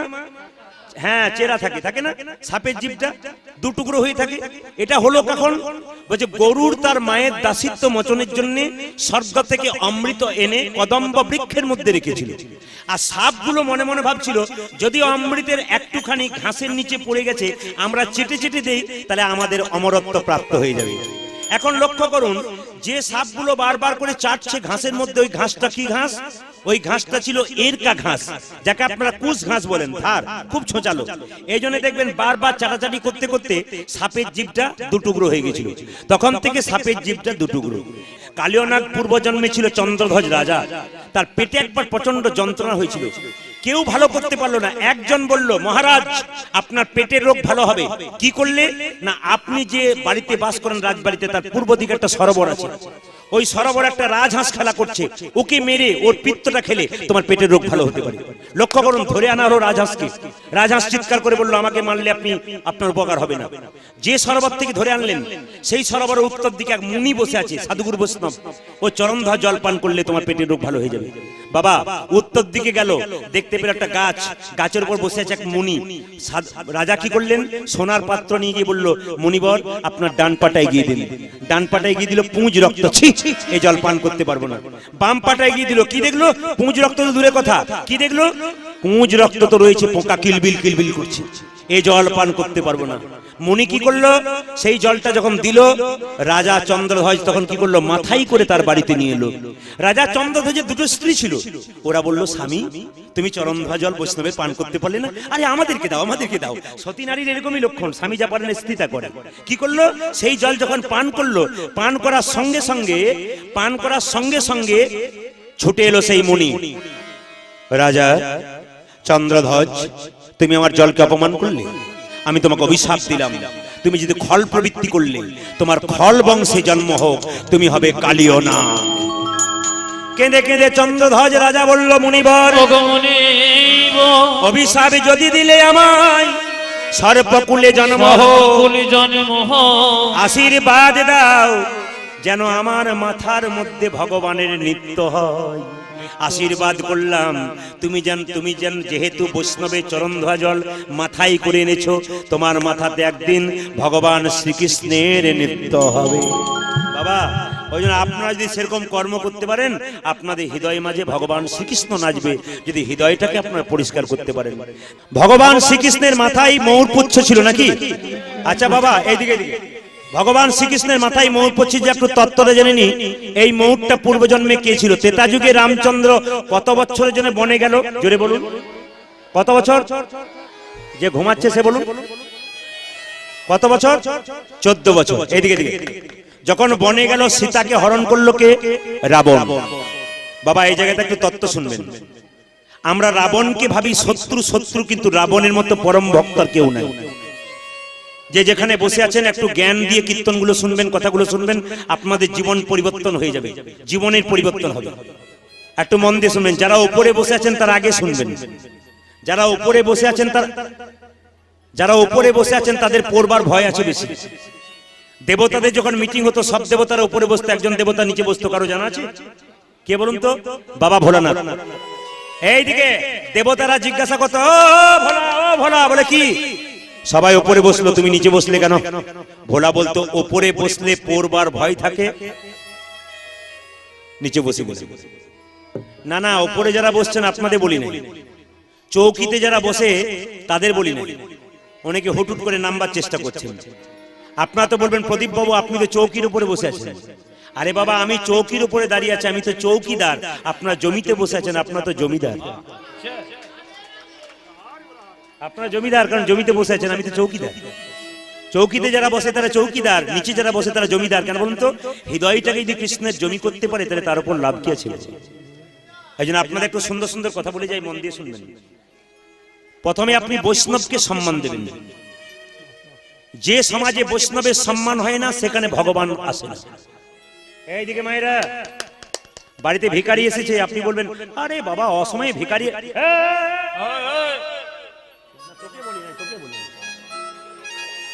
এইদিকে দেখেন, যে আসতে যে সমাজে বৈষ্ণবকে হিন্দু সমাজ যদি সম্মান না দিতে পারে তবে সেটা কৃষ্ণ সেই বাড়িতে আসবে না, সেইখানে আসবে না। আপনারা দেখেছেন মুসলমানদের মৌলবী সাহেবরা রাস্তা দিয়ে পেরিয়ে গেলে আমি দেখেছি ওরা এত যত্ন করে না, মৌলবী পেরিয়ে গেলে মাথাটা নিচু করে পালিয়ে যায় আর সম্মান করে যায়, সালাম আলাইকুম আসতে বলে দিয়ে। ওই জন্য মুসলমানদের মেয়েদের আমি দেখেছি বাচ্চাকে কোলে করে না, ও মায়েরা মুসলমানদের মেয়েদের স্বভাব কি জানেন? মাথার কাপড়টা এরকম করে নেয়। আমার দুটি কন্যা, একটি ভাগ্যলক্ষ্মী একটি শুভলক্ষ্মী। তো বাবা নাম রেখে গেছিল, দুই কন্যার বাবা তুই, একটার নাম ভাগ্যলক্ষ্মী একটার নাম শুভলক্ষ্মী। তো ভাগ্যলক্ষ্মীর বিয়ে কমপ্লিট হয়ে গেল, ছোটটা ভর্তি হয়েছে। তো ভাগ্যলক্ষ্মী প্রশ্ন করছে, বাবা আমার সঙ্গে মুসলিম মেয়েরা পড়াশোনা করে, তারা মাথার মানে ওড়নাটাকে সবসময় এরকম করে নেয়। এদিকে তাকাবেন, দেখবেন আপনারা ওড়নাটাকে এরকম করে নেয়। আমি চেন্নাই একবার চিকিৎসা করাতে গেছিলাম, বিখ্যাত ডাক্তার, মেয়ে ডাক্তার, সেই মেয়েটি মুসলিম ডাক্তার, কিন্তু দেখলাম ওড়নাটাকে এরকম করে রেখেছে। মানে ওর মা বাবা ওকে শিখিয়ে দিয়েছে তুই যত বড়ই ডাক্তার হোক ধর্মটাকে ছেড়ে কিন্তু নয়। আর হিন্দুদের দেখবেন যদি একটু লেজ বড় হয়ে যায় তবে তার যা কি অবস্থা হয়, সে ভাবে আমি ইংল্যান্ডের না আমেরিকার, আমাকে আর কেউ ছুতে পারবে না। এই দিকে তাকাবেন, এই দিকে তাকাবেন। ওরা শিখিয়ে দিয়ে যাচ্ছে যে ধর্মটা ঠিক আছে। ওদের মেয়েরা বাচ্চাটাকে কোলে করে নিয়ে দরজায় দাঁড়িয়ে থাকে, মৌলবী পেরিয়ে গেলে বলে খোকা আসসালামু আলাইকুম করে দাও। মাটা শিখিয়ে দিচ্ছে, মানে ওই বাচ্চাটাকে শেখাচ্ছে উনি ধর্মীয় লোক, বড় হলে ওকে সম্মান দিবি। আর হিন্দুদের মেয়েরা, না না আপনাদের বলি না, আমাদের ওদিকের জন্য বলছি, হিন্দুদের মেয়েরা বাচ্চাকে কোলে নিয়ে রাস্তায় দাঁড়িয়ে থাকে, আর কোনো সাধু বাবা লাল কাপড় পরে পেরিয়ে গেলে বলে কাঁদবি না, সাধু বাবা যাচ্ছে ধরিয়ে দেবো বলে দিলাম। মানে প্রথম থেকে শিখিয়ে দিল যে উনি ভালো লোক নন, বড় হলে উত্তম। এই জন্যই তো সাধুগুরু বৈষ্ণবকে সম্মান দিতে জানেন আমাদের ছেলেরা। আপনারা শেখাবেন, মা কে শেখাবে? আপনারা তো শেখাবেন। আজকে আমরা কোন জায়গাতে পৌঁছাচ্ছি একটা একটা করে শুনে নেবেন। বৈষ্ণবের সম্মান যার বাড়িতে না হয় তার বাড়িতে কোনোদিন কৃষ্ণ আসে না। আপনি হাটে গেছেন, আপনি হাটে গেছেন, একটা গাভী কিনেছেন, একটা বাছুর কিনেছেন, গাভীটা বাড়ি আসছে না, আপনি কি করে আনবেন? যত দড়ি ধরে টানছেন আসছে না, কি করবেন? বাছুরকে কোলে করে এগিয়ে যান, গাভীকে ডাকতে হবে না, বাছুরের পেছন পেছন গাভী যাবে। আপনি ভগবানকে ডাকছেন, মন্দিরে যাবার দরকার নাই, বৈষ্ণবের চরণ ধরে এগিয়ে যান, ভগবান শ্রীকৃষ্ণ আপনার পেছন পেছন আসবে। ওই জন্য শাস্ত্র বলেছে বৈষ্ণবের বস কৃষ্ণ সর্বশাস্ত্রে কয়, এই সব জানিল হ বৈষ্ণবের আশ্রয়। বাবা এই দিয়ে তাকান, বৈষ্ণবের চরণ ধুলি যার ঘরে পড়ে তার সবংশ নিধন হয়, ভিটেতে ঘুঘু চড়ে। আপনারা বলবেন বৈষ্ণবের এত গুণগান করলেন, তারপর কিরকম বললেন? বৈষ্ণবের চরণ ধুলি যার ঘরে পড়ে তার সবংশ নিধন হয়, ভিটেতে ঘুঘু চড়ে। অনেকে বলছেন এই জায়গাটা খারাপ করে দিলেন দাদা, সব ভালো ছিল। না না, বৈষ্ণবের চরণ ধুলি ওই বাড়িতে নয়, যেটা করেছেন ওটা তো রয়ে যাবে। এইটা হচ্ছে আপনার বাড়ি। এই বাড়িটাতে যদি কারো বৈষ্ণবের চরণ ধুলি পড়ে তার ভিটেতে কি হয়? তার সবংশ নিধন হয়, কাম ক্রোধ লোভ মোহ মদ মাৎসর্য নিঃস্ব হয়ে তার শরীরে কৃষ্ণ কৃষ্ণ নামের ঘুঘু চড়তে থাকে। ওই জন্য যারা বৈষ্ণবকে সম্মান দেবে তারা ভগবানকে পাবে, যারা বৈষ্ণবকে সম্মান দেবে না তারা ভগবানকে পাবে না। দেখবেন কীর্তনের দল গেলে আমাদের বীরভূম, বাঁকুড়া, পুরুলিয়া, বাকি বাকি জেলাতে আমরা যাই, বাড়ির ভেতরে জায়গা হয়, কি বলে জানেন? আহ মহাপ্রভুর খোল আমার বাড়িতে ঢুকবে, আমার কি ভাগ্য ভালো। আর আমাদের বীরভূম, বাঁকুড়া, পুরুলিয়াতে যদি বলা হয় দাদা আপনার বাড়িতে কীর্তনের দল থাকবে, আমার যা কুটুম্ব এসেছে ওদেরই জায়গা নাই, তারপর খোল রাখবো কোথায়? হাজার হাজার বটের ফল বট গাছের নিচে হয়, একটাও নিচে পড়ে চারা গাছ হয় না যতক্ষণ না পাখিতে খেয়ে স্টোমাকে গিয়ে ছাতের কার্নিশে পায়খানা করে, ততক্ষণ চারা গাছ হয় না। হাজার হাজার লোকের মুখে কৃষ্ণ নাম শুনলে হবে না, যতক্ষণ না বৈষ্ণবের মুখে মধুমাখা নাম শুনবেন ততক্ষণ আপনার শরীরে কৃষ্ণ প্রেমের বীজ রোপণ হবে। পায়খানা ঘরটা যতই মোজাইক করুন, ওখানে পায়খানা ছাড়া যেমন শোয়ার বিছানা তৈরি হবে না, গাড়ি বাড়ি যতই মোজাইক করুন, ওখানে ইন্দ্রিয় সেবা হবে, কিন্তু গোবিন্দের সেবা কোনোদিন হবে। ওই জন্য বাবা, আপনার বাড়িটাকে মন্দির করুন, আপনি ভক্তিমতী হন, দেখুন আপনার কাছে কত ভক্ত আসবে। নিবেদন আপনাদের কাছে, ভগবানের মন্দিরে কোনো কিছু চাইতে নেই মায়েরা, আপনারা ভগবানের মন্দিরে কোনো কিছু চাইবেন না। যে চাই সে অল্প পায়, আর যে চায় না এত পায় ভাবতে পারে না। একটা বাচ্চা ছেলে মায়ের কাছে ঘুরঘুর করছে, মা তো বুঝতেই পেরে যায় বাচ্চা কেন আমার কাছে এসেছে। ভগবানের মন্দিরে আপনি গিয়ে বসলেন, আপনি কেঁদে জানাবেন কেন? গাড়ি নাই, বাড়ি নাই, টাকা নাই, ছেলের বিয়ে নাই, মেয়ের বিয়ে নাই, আপনি বলবেন কেন? তিনি তো অন্তর্যামী, তিনি তো জানেন আপনার কি আছে কি নাই। আপনি শুধু ভক্তি সম্পদ দান করুন, উনি আপনাকে কৃপা সম্পদ দান করবেন। আপনার শুধু দেওয়ার আছে ভক্তি। এই যে আপনারা আজকে ভক্তি ভরে বসে আছেন, না না আমার সবচাইতে ধন্যবাদ পেছনে যারা আছে, কেন বলুন তো? ওরা আমাকে দেখতে পাচ্ছে না, কিন্তু কঠোর ভাবে বসে আছে, সাধনার মতো বসে আছে। এইটাই দরকার। এই জিনিসটা থাকলে আপনি সিদ্ধ হয়ে যাবেন। আর যে একবার হরিনামে সিদ্ধ হয়ে যায়, তার দ্বিতীয় জন্ম হয় না, গোবিন্দ চরণ প্রাপ্ত হয়। যে ধানকে সিদ্ধ করা হয় তার যেমন মাটি ছড়ালে আর গাছ হয় না, যে দেহ হরিনামে সিদ্ধ হয় তার দ্বিতীয় জন্ম হয় না, তার গোবিন্দের চরণ প্রাপ্তি হয়ে যায়। ভগবান শ্রীকৃষ্ণের মাথায় ময়ূর পুচ্ছ ছিল। এই ময়ূরটা তেতা যুগে ছিল কে? আসতে রামচন্দ্র 14 বছর জন্য বনবাসে গেল, তখন দেখবেন সীতাকে যখন রাবণ হরণ করলো, জোরে বলবেন, আমার উত্তর দেবেন, একটা পাখি বাধা দিয়েছিল। মায়েরা, পাখিটার নাম কি? খুশি, খুব খুশি। আপনারা তো দেখছি আগে থেকেই জানেন। জটায়ু, জটায়ুর ডানা কে কেটেছিল? রাবণ। যখন কেটেছিল, রামচন্দ্র সীতা সীতা বলে ছুটে যাচ্ছে, জটায়ু ছটফট ছটফট করছে। জিজ্ঞাসা করলো, জটায়ু তোর অবস্থা কি করেছিলি? রাবণ আমার ডানা কেটে দিয়েছি, তুই তো আর বাঁচবি না। আমি বাঁচবো না, ঠিক কথা, আমি মরবো। কি চাস জটায়ু? বাবা আপনাদের কাছে নিবেদন রইল, ভগবানের মন্দিরে গিয়ে এই প্রার্থনা করবেন, হে প্রভু, যেন জন্মে জন্মে তোমার সঙ্গ লাভ করতে। এই বাচ্চাটার দিকে তাকান তো, না তাকিয়ে দেখুন, তাকিয়ে দেখুন, এর মায়ের গর্ভ ভালো। কেন বলুন তো? যখন আমি বললাম ভগবানের কাছে প্রার্থনা করবে যেন আমার পরের জন্মে আবার মানুষ করে জন্মে তোমার ভক্তি থাকে, ছোট ছেলে তখন নিজে, কাউকে বলতে হয় না, এগুলো কাউকে শেখাতে হয় না, ও নিজেই হাতটা তুলে দিয়েছে। কেন বলুন তো? ভেতরে কৃষ্ণ প্রেম জাগলে এটাই হয়। এই জন্য আপনাদেরকে এরকম বাচ্চা তৈরি করতে হবে যেন কৃষ্ণ ভক্ত হতে পারে। জটায়ুকে বারবার বললো, জটায়ু তুই কি চাস? প্রভু, আমি যেন জন্মে জন্মে তোমার সঙ্গ লাভ করতে পারি। জটায়ু বলে উঠলো, আমি সঙ্গ লাভ করতে চাই। ভগবান বলল, জটায়ু এই যুগে তো হবে না, আগামী দাপর আমি কৃষ্ণ হব, তুই ময়ূর পাখি হবি, তোর পুচ্ছটা আমি মাথায় নেব। আচ্ছা বাবা, জটায়ুকে ময়ূর পাখি করলো কেন? কাক করলো না, কোকিল করলো না কেন? আসলে ময়ূর ময়ূরী মিলন করে না, অথচ বাচ্চা হয়। আশ্চর্যের ব্যাপার এটাই। বিজ্ঞান পর্যন্ত হেরে গেছে, এটা কি করে হয়? ময়ূর ময়ূরী কোনদিন মিলন করে না, সঙ্গম করে না মা, কিন্তু বাচ্চা হয়। প্রশ্ন করবেন কি করে হয়? এটাই তত্ত্ব।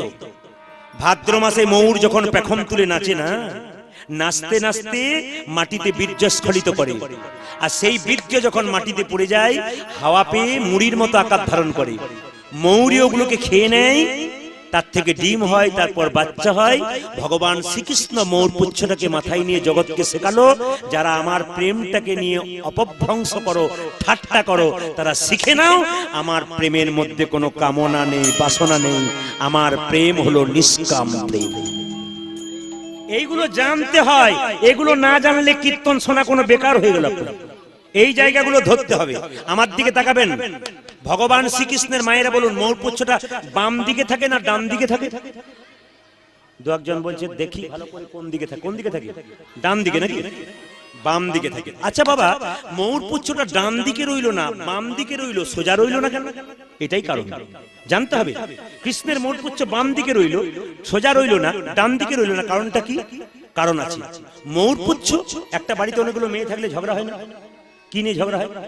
ও খালি বসে বসে টিভি দেখবে আর আমি কর্ম করে করে মরবো, রাজরানী হয়ে। আপনাদের দিকে হয় না, আমাদের দিকে হয়, বলে সব জায়গাতে হয়। ভগবানের শরীরে যারা আছে তাদের মধ্যে ঝগড়া হচ্ছে।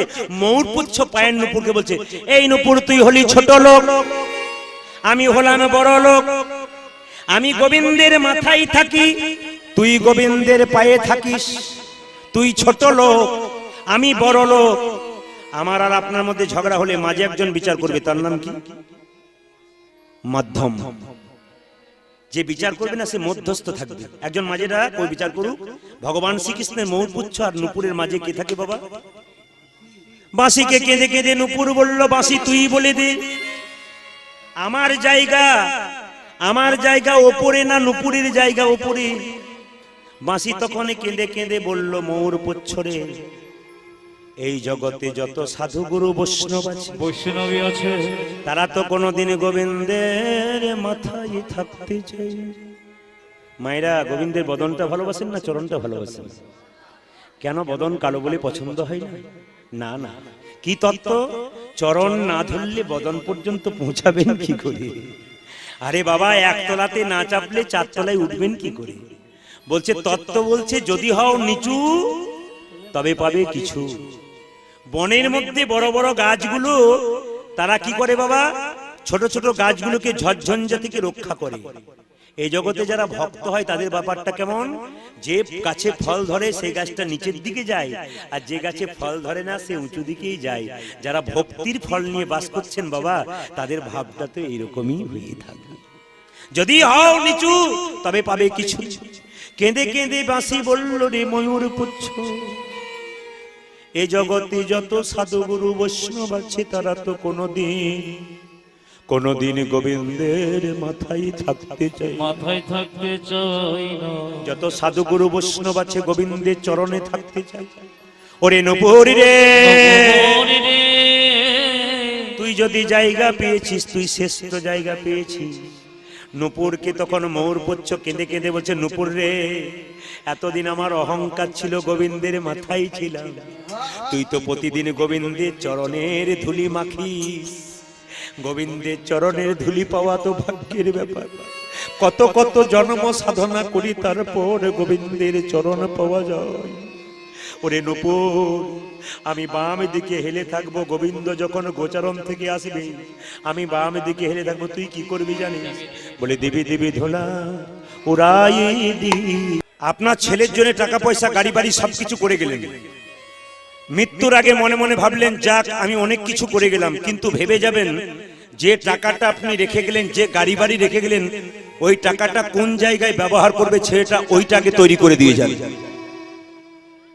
আপনি তো চলে গেলেন, মদ খেয়ে আপনার ছেলে রাস্তায় পড়ে থাকবে, ওই টাকাটা নিয়ে ওটা দেখুন।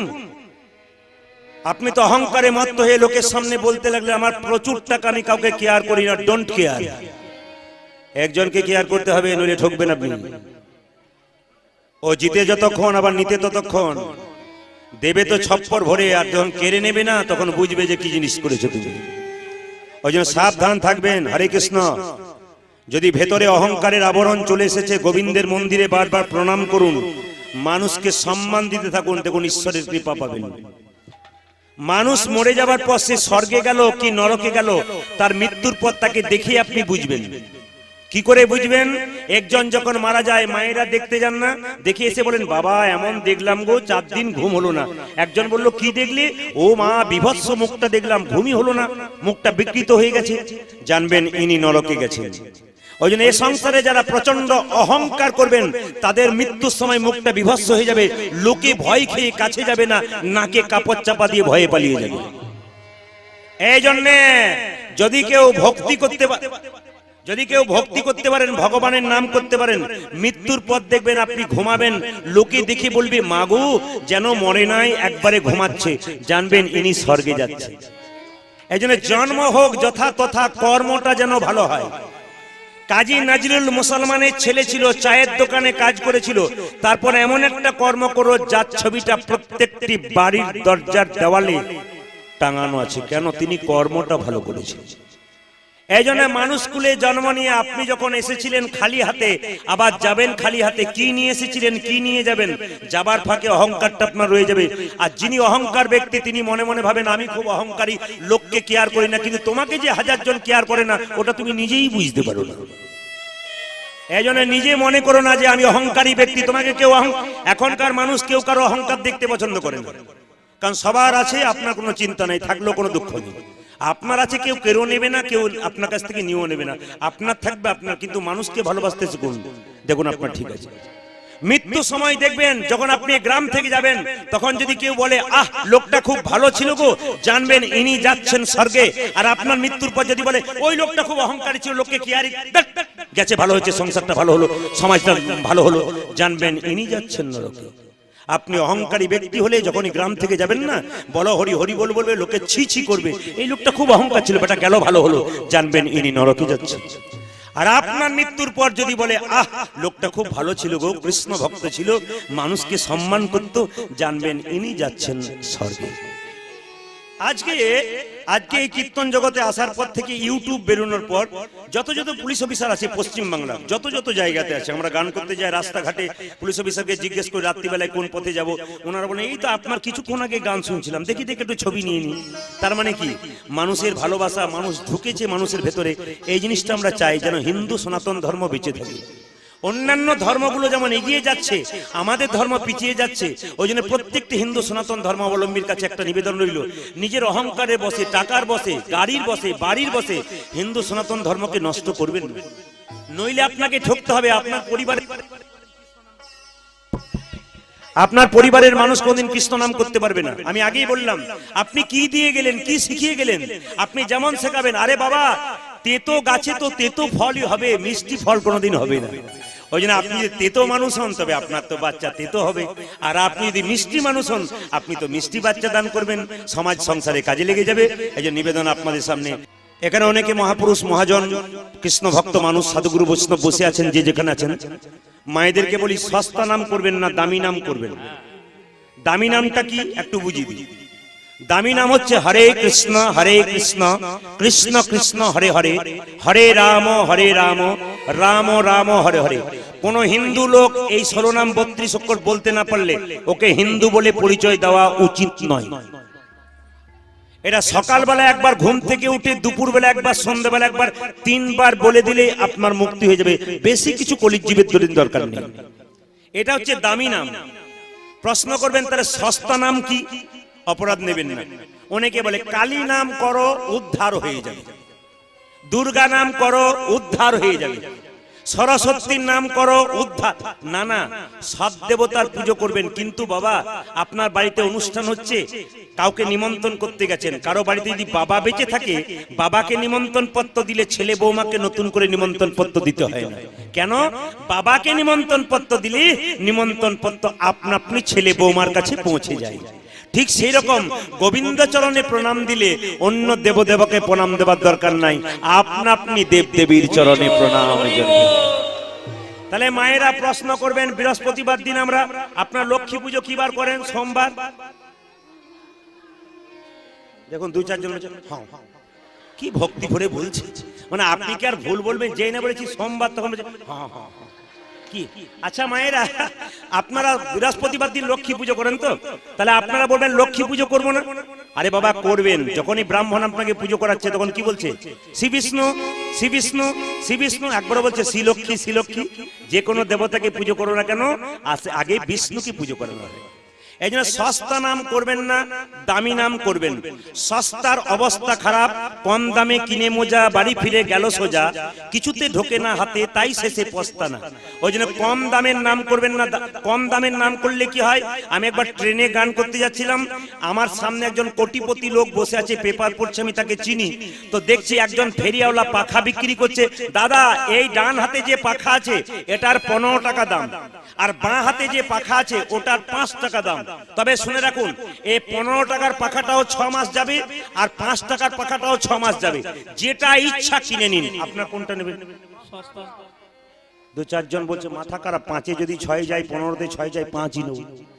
তো 5টা কোটিপতি লোকটা বলছে, দাদা আমাকে বলছে, দাদা তাহলে আমি 5 টাকাটাই নিই, কারণ 5-এও যদি 6 মাস যায়, 15-তে 6 মাস যায়, 5 টাকাটা নিই। আমরা আপনার গরম করছে, আপনি নিন, আমার কোনো অসুবিধা নেই।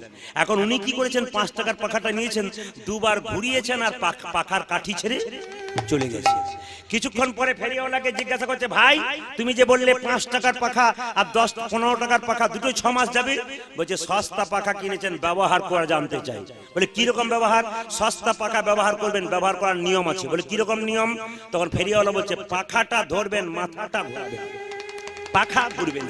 তাহলে পাখা আপনার চিরকাল থেকে যাবে।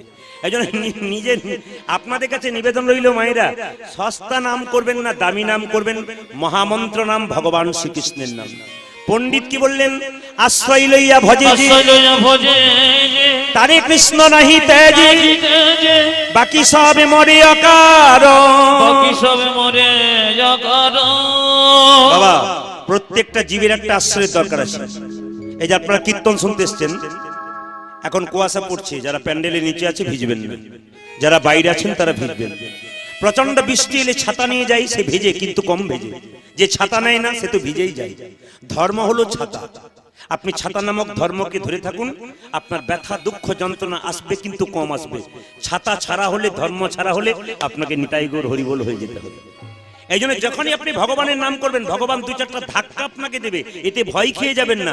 ভয় খেয়ে গেলে নিতাই কেন বলুন তো? সোনা দোকানে বিক্রি করবেন, স্বর্ণকার পরীক্ষা করে দেখবে এর মধ্যে খাদ আছে না সোনা আছে। আপনি ভক্তি সোনা ভগবানকে দেবেন, ভগবান তো পরীক্ষা করে দেখবেই একবার এর মধ্যে পাকা আছে না কাঁচা আছে। এই জন্য মায়েদেরকে বলে রাখি, আপনার মন দিয়ে শুনবেন, আপনাদের বাড়িতে কলাই ভাঙার জাঁতা আছে? আগে ছিল। আচ্ছা, কলাই ভাঙার জাঁতাতে কটা ফুটো আছে? 6টা। অনেকে বলছে ভাবি তারপর ফোন নাম্বার নিয়ে বলবো। আচ্ছা, কলাই ভাঙা জাতাতে 2টো ফুটো আছে, দাদা ভাইরা জানেন। মাঝে একটা, পাশে একটা। মাঝের ছিদ্রতে কি বলা হয়? কলাইয়ের দানা। পাশের ছিদ্র থেকে বন বন বন বন করে ঘুরিয়ে দিয়ে যখন জাঁতা তুলবেন, তখন দেখবেন কিছু কিছু কলাইয়ের দানা ভেঙে গুড়ি গুড়ি হয়ে গেছে, আর কিছু কিছু কলাইয়ের দানা দেখবেন অর্ধেকটা ভেঙেছে অর্ধেকটা ভাঙেনি। মায়েরা কিছু কিছু কলাইয়ের দানা গোটাকে গোটা রয়েছে। আচ্ছা বলুন তো, কোন কলাইয়ের দানাগুলো গোটাকে গোটা রয়ে যায়?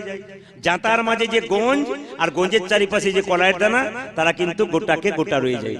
তত্ত্ব কি দাঁড়ালো? সংসার একটি জাঁতা, আমরা মানুষগুলো হলাম সব কলাইয়ের দানা। এই সংসার জাঁতাটা ঘুরছে, যে সমস্ত ভক্ত কলাইয়ের দানা সংসার জাঁতার মাঝে গঞ্জ নামক গুরুকে আশ্রয় করেছে আর গোবিন্দ ভজনা করছে, একমাত্র তারাই কিন্তু। ওই জন্য আপনাদেরকে জিজ্ঞেস করবো না, আমি জানি আপনারা ভক্ত মানুষ, কে কে গুরু মন্ত্র নিয়েছেন একটু হাত তুলুন তো। গুরু মন্ত্র কে কে নিয়েছেন? ও, আপনারা সবাই নিয়ে নিয়েছেন? বেশ বেশ। যারা গুরু মন্ত্র নিয়েছেন তারা ভালো করেছেন, যারা নেন নাই তারা নিয়ে নেবেন। কেন? গুরু মন্ত্র যতক্ষণ না নেবেন ততক্ষণ মন্দিরে আপনি আপেল কলা মন্দিরে নিয়ে যান, ভগবান একটাও গ্রহণ করবে না। গুরু মন্ত্র যতক্ষণ না নেবেন মা, আপনার দেহ শুদ্ধ হবে না। আপনার বাড়িতে বৈষ্ণব এসে প্রশ্ন করবে, মা 1 গ্লাস জল হবে? আপনি তখন বলবেন হ্যাঁ হবে, কিন্তু জিজ্ঞেস করবে তোমার দীক্ষা হয়েছে? আপনি যদি বলেন না হয়নি, উনি জল সেবা করবেন না। আপনার দুর্ভাগ্য। কেন? পরম বৈষ্ণব বাড়িতে এলো, অথচ আপনি একটু জল সেবা করাতে পারলেন না, জীবন ধন্য হলো না। এই জন্য বলে রাখি, আপনাকে শুদ্ধ হতে হবে। তবে বিবেকানন্দ রামকৃষ্ণকে প্রশ্ন করেছিল, ঠাকুর দীক্ষা নেবো, মন্ত্র নেবো, তো গুরুর কাছে কেন নেবো? বই পড়ে মুখস্থ করে বলে দেবো। গুরু আসবে, জুতো লাগবে, জামা লাগবে, টাকা লাগবে, দরকার নাই। বই পড়ে মুখস্থ করব, বলে দেবো, আমি মুক্তি পেয়ে যাব। ঠাকুর বলল, হ্যাঁ রে, মন্ত্রটা যদি বই থেকে মুখস্থ করে বলিস না, তাতেও তুই তরে যাবি, তবে দেরি হবে। আর যদি গুরুর কাছে নিস, তবে তুই তাড়াতাড়ি চলে যেতে পারবি। বলে কি রকম? গঙ্গার ঘাটে বসে আছে দক্ষিণেশ্বরে কি, একদিকে বিবেকানন্দ আর একদিকে রামকৃষ্ণ পরমহংসদেব। বিবেকানন্দকে জিজ্ঞাসা করছে, তুই যে বললি যে মন্ত্র মুখস্থ করে বলা যায়, গুরুর কাছে না নিলে হয়, তবে শোন, ওই যে দেখতে পাচ্ছিস নদী, নৌকা, নদী যাচ্ছে, সুন্দর বইছে গঙ্গা নদী। আচ্ছা, একটা জিনিস আসছে দেখতে পাচ্ছিস? বলছে হ্যাঁ, নৌকা আসছে। কি নৌকা? ডিঙ্গি নৌকা। ওটা এখান থেকে চন্দননগর যেতে কত লাগবে? ঠাকুর বলছে বিবেকানন্দকে। বলছে 6 ঘন্টা লাগবে। তার পেছনে একটা কি আসছে দেখতো? বলছে স্টিমার আসছে। ওটার কতক্ষণ সময় লাগবে? বলছে ওটার মোটামুটি 8 ঘন্টা সময় লাগবে। আচ্ছা, যদি ডিঙ্গিটাকে স্টিমারের সঙ্গে বেঁধে দেওয়া হয়, তাহলে ডিঙ্গিটা স্টিমারের গতিতে নিতাই গৌর হরি বল বলে চলে যাবে। এখানে গুরু কেমন? গুরু হলো স্টিমারের মতো, আর ডিঙ্গি কারা? আমরা। যদি গুরুর চরণ ধরতে পারি, তবে নিতাই গৌর হরি বল বলে আমরা ঠিক জায়গায় পৌঁছে যেতে পারি। তবে রামকৃষ্ণ পরমহংসদেবের কথা, গুরু করবি করবি, যাকে তাকে করো না, বেছে বেছে করবে। এই জগতে 3 রকমের গুরু আছে, একটা কাঁচা, 2 রকমের গুরু আছে, একটা কাঁচা একটা পাকা। কাঁচা গুরুকে মন্ত্র দেবার আগে চুক্তি করে যে, আমার কাছে মন্ত্র নিবি, 500 টাকা 1 বস্তা চাল, 2 সোনার জিনিস দিবি। টাকা পয়সা চাল ডাল নিল, ওই যে আপনার বাড়ি থেকে চলে গেল আর এলো না বাড়ির দিকে, ইনি কাঁচা গুরু। প্রশ্ন করবেন পাকা গুরুকে, পাকা গুরু সে মন্ত্র দেবার আগে চুক্তি করে না যে, ঠাকুর আমি মন্ত্র নেব, নে। দক্ষিণা কি লাগবে? কিচ্ছু না। কিছু লাগবে না? না, কিছু তো দিতে হয়, দিবি তবে দিবি। আমি তোর বাবা, তুই আমার ছেলে, তোর তো সবকিছু আমার। দিবি যদি তবে তোর ভক্তিটুকু আমার চরণ তলে দিন।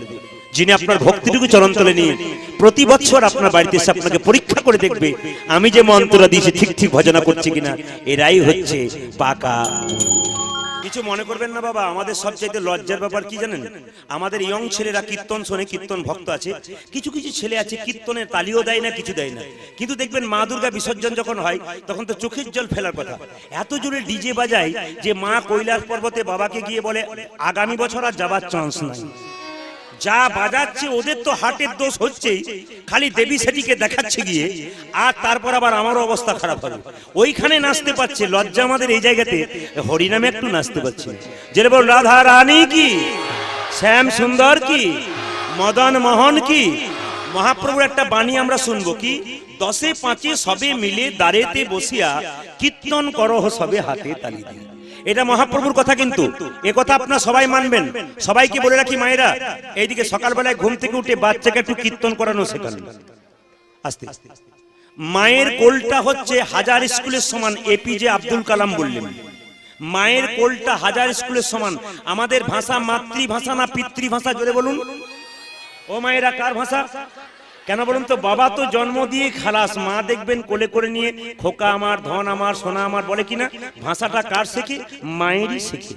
ওই জন্য মাতৃভাষা আপনার মায়ের শেখানোর দায়িত্ব প্রত্যেকটি মায়ের। ওই জন্য বলে দিই, বাঘিনী যখন সাঁতার শেখায় বাচ্চাদেরকে, আগে দেখবেন বাঘিনী জলে নেমে যায়, তারপর বাচ্চা নামে। মায়েরা, ধর্মের পথে ছেলেকে নামাতে গেলে আপনার দায়িত্ব প্রথম থাকবে। আপনি নামবেন, ছোট থেকে আপনার বাচ্চা নামবে। আপনি নামবেন না, আপনার বাচ্চা নামবে না। আপনি প্রণাম করবেন না, বাচ্চাও প্রণাম করবে না। আপনি ভক্তি করবেন না, বাচ্চাও ভক্তি করবেন না। আপনি যেমন হবেন আপনার বাচ্চা তেমন হবে। মাটি যদি হয় তবে সোনার ফসল ফলে। মা যদি ভালো হয় সন্তান ভালো হবে। বাবার কাছ থেকে বাচ্চা শিখে বিচার, মায়ের কাছ থেকে বাচ্চা শিখে আচার। বাবা যদি বাবা হওয়ার পর কীর্তন না শুনে, হরিবাসরে না যায়, হাত না তোলে, তার বাচ্চা যখন বড় হবে ওই হাতটা এইখানে না তুলে বাবার এইখানে তুলে দেবে, তখন বুঝতে পারবেন যে আমি হাত তোলাতে শেখাই নাই, ওই জন্য আমি কোন জায়গাতে পৌঁছে গেছি। ওই যে নিবেদন আপনাদের সামনে যেমন শেখাবেন। মহাপ্রভু বললেন সাতে পাঁচে সবে মিলে, দশে পাঁচে সবে মিলে দাঁড়িতে বসিয়া কীর্তন করহ সবে হাতে তালি দিয়া। সংসারে এত অশান্তি, এত আগুন জ্বলছে, ভাইয়ে ভাইয়ে মিল নাই, মায়ে ছেলেতে মিল নাই, ছেলেতে বাবাতে মিল নাই। যদি একমাত্র মিল থাকবে, মহাপ্রভু বললেন যদি সবাই মিলে একটু সন্ধ্যাবেলায় কীর্তন করতে পারো, বাড়িতে সারাদিন কাজ করো কিন্তু সন্ধ্যাবেলায় সবাই মিলে একটু কীর্তন করো। বাচ্চাকে কপালে কি দেবেন? হরিচন্দনের মৃত্তিকা। মায়েরা কাল থেকে কেউ কাজলে ফোঁটা গৌর ফোঁটা দেবেন না, দেখুন বাচ্চার মঙ্গল হবে।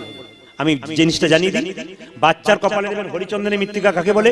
তুলসী তলার কাঁচামাটি মায়ের স্তন দুগ্ধ একসঙ্গে মিশিয়ে ছেলের কপালে দিলে ছেলের বিপদ হয়। তুলসী তলার কাঁচামাটি আর মায়ের স্তন দুগ্ধ একসঙ্গে কপালে দিলে ছেলে কপালে দিলে ছেলে বিপদ হয়। কেন? হরিচন্দনের মৃত্তিকা। এই জন্য আপনারা হরিচন্দনের মৃত্তিকা আপনারাও নেবেন। আপনাদের বলে রাখি, স্নান করার পর তিলক করা। মায়েরা স্নান করার পর মেয়েদের কপাল খালি রাখতে নেই। দেখবেন যে মেয়ে সতীনারী হয়, স্নান করার পর হাজার কাজ ছেড়ে প্রথমে সিঁদুরটা নেই। একটু আপনাদের বলে দিই, স্মৃতির সিঁদুর যখন কথা এলো একটু ছোট্ট করে বলে দিই, সিঁদুর আপনারা নেবেন কোন আঙুলে নেন? সিঁদুর তো নেন, হ্যাঁ একজন দেখিয়েছে। আরেকটা বলি, দুটো আঙুলে সিঁদুর নিতে হয়। কোন কোন আঙুলে? এই দুটো আঙুলে। না না, একসঙ্গে দুটো আঙুল নয়, এটার নাম তর্জনী, এটার নাম মধ্যমা। সিঁদুর যখন নেবেন মায়েরা তাকান, তখন এই আঙুলে নেবেন, তো এটার নাম হচ্ছে তর্জনী। এই আঙুলে নিলে কি হয়? স্বামী স্ত্রীর প্রেম পাকা থাকে, ঝগড়া হয়।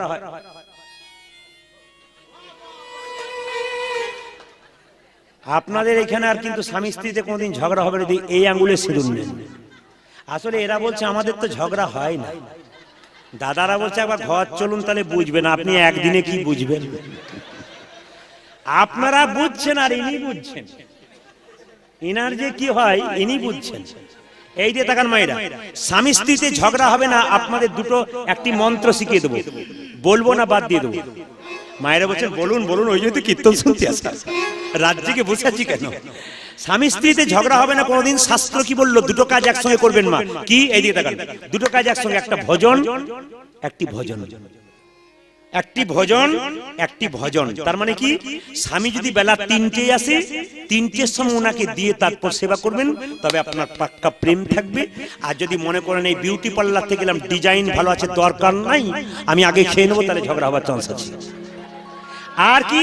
সন্ধ্যাবেলাতে একসঙ্গে বসে যদি গোবিন্দের মন্দিরে বা তুলসী মন্দিরে একটু ভজন করতে পারেন, ভজন আর ভজন যদি এক হয়, বিবাদ সেখানে থাকে না বাবা। একটা একটা করে জিনিসগুলো ধরবেন। আপনার সিঁদুর নেবেন, কিন্তু এই আঙ্গুলে নেবেন কেন? এই আঙ্গুলে নেবেন এই জন্য স্বামী স্ত্রীর মধ্যে প্রেম পাক্কা থাকে, নিয়ে দেখবেন, প্র্যাকটিক্যাল নইলে বুঝবেন। আর এই আঙ্গুলে নেবেন কেন? স্বামীর আয়ু লম্বা হবে। সিঁদুরের কৌটো থেকে সিঁদুর নেবেন, কেউ চিরুনি নিয়ে নেবেন না, ডিজাইন করে বারবার নেবেন না, একবার টেনে নেবেন আর দ্বিতীয়বার টানতে পাবেন না, তবে সিঁদুর নেওয়া সার্থকতা, নইলে বেকার। একবার সিঁদুর টেনে নিতে হয়। দাদা ভাইয়েরা জেনে নিন, যারা ডবল আসতে পারেননি, সিঙ্গেল এসছেন, তারা ঘরে গিয়ে বোঝাতে পারবেন যে সিঁদুরটা কোনখানে নিতে হয়। ও অবশ্য প্রথমে বিশ্বাস করো, রাখো তোমার কীর্তন, মাথা খারাপ হয়েছে তো। লক্ষ্য করুন মায়েরা, এটা শাস্ত্র বললো আঙ্গুলটা এখানে দেবেন, একবারে টানবেন, দ্বিতীয়বার দেবেন না। এই আঙ্গুলে দেবেন, কি হবে? স্বামীর আয়ু বাড়বে। তবে যে কৌটো থেকে আপনি সিঁদুর নিচ্ছেন, সেই কৌটো থেকে কোনো মেয়ে যদি বলে একটু সিঁদুর দে না, আমার শেষ হয়ে গেছে, আপনি ও কৌটো থেকে দেবেন না, নতুন কৌটো দেবেন ওকে, কিন্তু ওই কৌটো দেবেন না। কেন? সিঁদুরের ভাগ কাউকে দিতে নেই। সিঁদুর স্মৃতিতে নেন কেন? আস্তে, সিঁদুর স্মৃতিতে নেন কেন? স্বামীর অমঙ্গলের জন্য। এরা ভাবছে যা কোনদিন শুনি নাই, কি ব্যাপার চলছে। তবে আপনারা যেভাবে আজকে বসেছেন ঠেসে, তাতে আমার আজকে ইচ্ছা জেগেছে আজ 3টে পর্যন্ত কীর্তন গাইবো, তবে ছাড়ব। রাজি আছেন? না না, হাত তালি দিলে হবে না। 3টে মানে আমি ভোর 3টে বলি না, 3 ঘন্টার কথা বলেছি। আর ঘড়ির দিকে তাকিয়ে দিন, ও কাভার হয়ে গেছে। ওই জন্য আপনাদের কাছে নিবেদন রইল, হ্যাঁ হ্যাঁ 3 ঘন্টার রিল বটে, কিন্তু আপনারা যেভাবে বসেছেন, কালকে হুগলিতে ছিলাম, বললাম 3 ঘন্টা করব, ওরা বলে না 5 ঘন্টা, মানে সন্ধ্যে থেকে সকাল হয়ে গেলে অসুবিধা নেই। আপনাদেরকে না সেইভাবে। আমি কালকে যেখানে কীর্তন করছিলাম, যখন রাত্রিবেলায় শুয়ে থাকলাম, তখন কে যেন স্বপ্নে বলল, প্রদীপ তুই কালকে কাটনার গান শুনতে যাবি, ওখানকার দাদা ভাইদেরকে মায়েদেরকে 11টার মধ্যে সবার ব্যবস্থা করে দিবি। ওই জন্য স্বপ্নটা সার্থক করতে হবে বলে আমাকে তাড়াতাড়ি করতে হচ্ছে আর কি। আপনার প্রেম সে বলুন, রাধা রানী কি, শ্যাম সুন্দর কি। মায়েরা, সিঁদুর নিয়েছিল কে? সীতা। সিঁদুর নিয়েছিল কে? সীতা। কেমন ভাবে নিচ্ছে দেখুন, আমার দিকে তাকান। এইরকম করে সিঁদুরটা নিয়েছে, স্মৃতি সিঁদুরটা নিচ্ছে, এই আঙ্গুলে একদিন, এই আঙ্গুলে একদিন, আয়নাটাকে ধরেছে এরকম করে, আর সিঁদুর নিচ্ছে। রাম ভক্ত হনুমান পেছন থেকে বলল, মা ওটা তুমি কি নিচ্ছ? সঙ্গে সঙ্গে সঙ্গে সঙ্গে সীতা বলল, সিঁদুর নেবার সময় পিছু ডাকতে নাই। আপনি যখন সিঁদুর নেবেন, কেউ যেন পিছু না ডাকে। যদি পিছু ডেকে দেয়, আবার সিঁদুর নেবেন। সৎ কাজ করতে গেলে, শুভ কাজ করতে গেলে পিছু ডাকতে নেই, ডাকলে খারাপ হয়। হনুমান তুই পিছু ডাকবি না, নেওয়া হোক, তারপর জিজ্ঞেস করবি। হনুমান জিজ্ঞাসা করছে, মা স্মৃতিতে সিঁদুর নিচ্ছ কি জন্যে? সীতা বলল, ওরে হনুমান, স্মৃতিতে সিঁদুর নিচ্ছি কেন? স্বামীর মঙ্গলের জন্যে, মানে রামচন্দ্রের মঙ্গলের জন্য। সঙ্গে সঙ্গে সঙ্গে সঙ্গে সঙ্গে সঙ্গে সঙ্গে সঙ্গে পেছন থেকে হনুমান প্রশ্ন করলো, মা স্মৃতিতে লম্বা সিঁদুর নিলে কি হয়? আপনারা যারা লম্বা নিচ্ছেন তারা শুনুন। বলছে, স্মৃতিতে যে মেয়ে, এটা সীতার কথা, স্মৃতিতে যে মেয়ে লম্বা সিঁদুর নেয়, তার স্বামী আয়ু লম্বা হয়। হঠাৎ করে হনুমান প্রশ্ন করলো, মা স্মৃতিতে খাটো সিঁদুর নিলে কি হয়? তখন সীতা বলে উঠলো, এ জগতে যে মেয়ে, বলবো না, বাদ দিয়ে, ঝগড়া হবার চান্স হবে, মুশকিল হয়ে যাবে। সারথিদা বলবো, কোথায় আছেন? মানে বলি, এই যে তাকান, স্মৃতিতে সিঁদুর খাটো নিলে কি হয়? যে যত খাটো নেবে তার স্বামী তো তাদের। বলো হরি, বলো হরি। আজকে রাত্রিতে ঝগড়া আরম্ভ হবে। ভাগ্যে প্রদীপদা এসেছিল, নইলে জানতে পারতাম না ওটার মানে কি। আবার অনেকে দেখবেন সিঁদুর স্মৃতিতে নিচ্ছে না, সাইডে নিচ্ছে। যে যত সাইডে সিঁদুর নেবেন, তার সম্পর্ক সাইড হয়ে যাবে, চান্স আছে। একজন সাইডে সিঁদুর কেউ নেবেন। এত সুন্দর স্মৃতি ভগবান দিল, ওইখানে না দিয়ে সাইডে নিচ্ছেন। সাইডে করে নেবেন, সাইড হয়ে যাবে আপনাদের কাছে। ওই জন্য আপনাদেরকে বলি বাবা, এইদিকে তাকাবেন, সিঁদুর সাইডে নেবেন না স্মৃতিতে নেবেন। হনুমান যখন দেখলো স্মৃতিতে সিঁদুর নিলে, এইদিকে তাকান মায়েরা, স্মৃতিতে সিঁদুরটা খাটো করবেন কখন থেকে শুনে নিন। ছেলে মেয়ের যখন বিয়ে হয়, ব্রাহ্মণ যারা আছেন তারা এখানে জানেন, প্রণম্য তাদের চরণে আমার কোটি কোটি প্রণাম। যারা ব্রাহ্মণ আছেন এখানে, যারা শিক্ষা দিচ্ছেন, সমাজকে ভালো ভালো কথা বলছেন, মন্ত্র বলছেন, সেই ব্রাহ্মণের চরণে আমার কোটি কোটি দণ্ডবত প্রণাম। তারা জেনে রাখুন, যখন স্মৃতিতে সিঁদুর দেওয়া হয়, তখন দেখবে একটা মন্ত্র পড়া হয়, সংস্কৃত মন্ত্র। ওটার বাংলা মানে কি? আজ থেকে তোমার সব চাওয়া পাওয়া পূর্ণ করে দিলাম, মানে যা চাইবে তাই দেব। আজকে কীর্তন শুনে রাত্রিবেলায় গিয়ে বলবেন, দিয়ে দাও। বলে কি দাও? বলে বালা দাও, মালা দাও। বলে 2 মাস পরে দেবো। বলে ঠিক আছে, সময় দিলাম। 3 মাস হয়ে গেল, দিল না। সিঁদুর খাটো করতে শুরু করে দিল না। এটাতে গেল বাইরের কথা। আসল তত্ত্ব কি? যখন হনুমান দেখলো স্মৃতিতে সিঁদুর নিলে প্রভুর একটু মঙ্গল হয়, হনুমান সিঁদুরের কৌটোটা নিয়ে গিয়ে 50 হাত দূরে গোটা শরীরে সিঁদুরটা মেখে নিল। সীতা বলছে, হনু ওই জন্য লোকে তোকে পাগল বলে। এই জন্য বোকা বলে আমি সিঁদুরে সিঁদুর নিচ্ছি প্রভুর একটু মঙ্গলের জন্য, আর তুই গোটা সিঁদুরটা শরীরে ছড়িয়ে নিলি। হনুমান বলল মাগো, সিঁথিতে একটু সিঁদুর নিলে যদি প্রভুর একটু মঙ্গল হয়, তবে গোটা শরীরে সিঁদুরটা ছড়িয়ে নিলে প্রভুর আমার কত না মঙ্গল হবে। আপনারা কে কে হনুমান হতে চান হাত তুলুন তো। হ্যাঁ বাহ, প্রণাম আপনার চরণে, খুব দামি। আমি প্রথম থেকে এসে বুঝেছিলাম ভক্ত এরাই হয়। দেখুন হাতটা তুললো, আপনারা কেউ তুললেন না, তুললেন কেন? হনুমান মানে জানতে হবে তো, হনুমান মানে ডালে হনুমান না। হনুমানে হনন করা, মান মানে সম্মান করা। যে তার মান সম্মান অভিমান অহংকার গোবিন্দের চরণে দিতে পেরেছে, তিনিই হতে পারে একমাত্র হনুমান। মায়েরা, রামনবমীর দিনে আপনারা এক কাজ করবেন, আমি ঝাড়খণ্ডে প্রতি বছর গান করি, আপনাদের শিখিয়ে দিই। ঝাড়খণ্ডের 2 থেকে 3 হাজার মেয়েরা রামনবমীর দিনে লাল পেরে সাদা শাড়ি পরে, এক হাতে পতাকা নেয়, পতাকা লাল পতাকা হনুমানজির, আর এক হাতে সিঁদুর নেয়, হনুমানের মন্দিরে হনুমানের চরণে কপালে ঠেকিয়ে দেয়। কেন? সিঁদুর যদি হনুমানের চরণে দেওয়া যায় তাহলে কি হয় জানেন? স্মৃতির সিঁদুর অনেকদিন দীর্ঘায়ু হয়। ওই জন্য রামনবমীর দিনে মাথায় রাখবেন, আপনারা প্রদীপ পালের কথাটাকে স্মরণ করে রাখবেন। যখনই রামনবমী আসবে আপনারা নতুন এক কোটো সিঁদুর আনবেন, কিংবা এক থান সিঁদুর আনবেন। এইবার একটা পতাকা রামনবমীর দিনে হনুমানজির পতাকা আনবেন। কারণ কুরুক্ষেত্রের যুদ্ধে কৃষ্ণ যখন রথের উপর যুদ্ধ করছিল, তখন দেখবেন সেই রথটার উপরে হনুমানজির পতাকা ছিল। ওই জন্য প্রত্যেকটি বাড়ির উপরে হনুমানজির, এখন আবার হনুমানজির পতাকা রাখা গন্ডগোল আছে, ওই জন্য সাবধানে রাখবেন, যেখানে যেমন পরিস্থিতি সেরকম রাখবেন। এইদিকে দেখেন তো, হনুমানজির পতাকা আস্তে আস্তে রামনবমীর দিনে হনুমানজির পতাকা ওখানে টাকাতে হয়। 21শে ভাদ্র আমার পিতৃদেব দেহ রেখেছেন, ঈশ্বরের কাছে প্রার্থনা করুন যেন আমার পিতার আত্মার শান্তি হয়। সবাই প্রেমানন্দিনী তাই বলে। আমার বাবা আমার বন্ধু ছিলেন, বন্ধু মানে কি বাবা নয়, বন্ধু ছিল। আমি বাবার একটা ছেলে, কিন্তু বাবা আমাকে প্রথম থেকে শত্রুতা করেছিল, কীর্তন শেখানো চলবে না। বাবা হসপিটালে ডাক্তার ছিলেন, তিনি বললেন কীর্তন শেখা চলবে না, ভবিষ্যৎ নেই, স্কুলের শিক্ষক হও, আমাকে দেখাতে হবে শিক্ষক হয়ে। আমি যেন ইংরেজিতে MA পাস করেছিলাম। পাস করার পর আমাকে অনেক বন্ধু বান্ধবরা এখন ফোন করে করে বলে, তুই করলি কি রে? আমরা তো সরকারি চাকর হলাম আর সরকারি চাকরি নিলাম, তুই করলি কি? আমি ফোন করে বলি, তো এত সরকারি চাকর হলি? আমি এমন একজনের চাকর হলাম যার জন্য এত এত সাধুগুরু বৈষ্ণবের চরণ ধরি মাথা। আজকে আপনাদের কাছে নিবেদন রইল, আমার বাবা শেষে আমাকে শিখিয়ে দিয়েছিলেন, কীর্তন করবি, প্রেম আনবি। যদি মানুষকে কাঁদাতে না পারলি তবে তোর কীর্তন হয় না, মানুষকে আনন্দ দিতে পারবি, কীর্তন হয় না। বাবা হসপিটালের শিক্ষক ছিলেন, আমাকে শিখিয়ে দিয়েছেন একটা দামি কথা, বাবা বাচ্চা ছেলে ওষুধ খেতে চায় না, তেতো ওষুধ চিনি মিশিয়ে দি। যখন তুই তত্ত্ব কথা বলবি না, একটু বাস্তবকে মেশাবি, তাহলে কি হবে জানিস? খুব সহজে মানুষ নিয়ে নেবে। কৃষ্ণ প্রণাম করলো মা যশোদাকে, আপনারা প্রণাম করেন তো? অপরাধ নেবেন না, প্রণাম ভুল হয়। দিদি ভাইরা মায়েরা যারা আছেন, প্রণাম আপনাদের ভুল হয়, একটু শিখে নিন, এভাবে প্রণাম করবেন, আপনার লাভ আছে। যুক্তিগুলো দেখবেন, যুক্তি ছাড়া মুক্তি। দাদা ভাইরা আপনারা প্রণাম করেন, বলছে প্রণামটার নিয়ম হচ্ছে যে, প্রণাম হচ্ছে দেখবেন এখনকার ছেলেরা প্রণাম করে কেমন, স্কিন টাচ প্রণাম। আবার দেখবেন যখন প্রণাম করে পায়ে পা ঠেকে যায়, কোন ডিজাইনে, মানে কোন শাস্ত্রে কোন জায়গায় লেখা নেই, কিন্তু কি ডিজাইন বার করলো। আবার দেখবেন ওনাকে হাঁটুতে প্রণাম করে।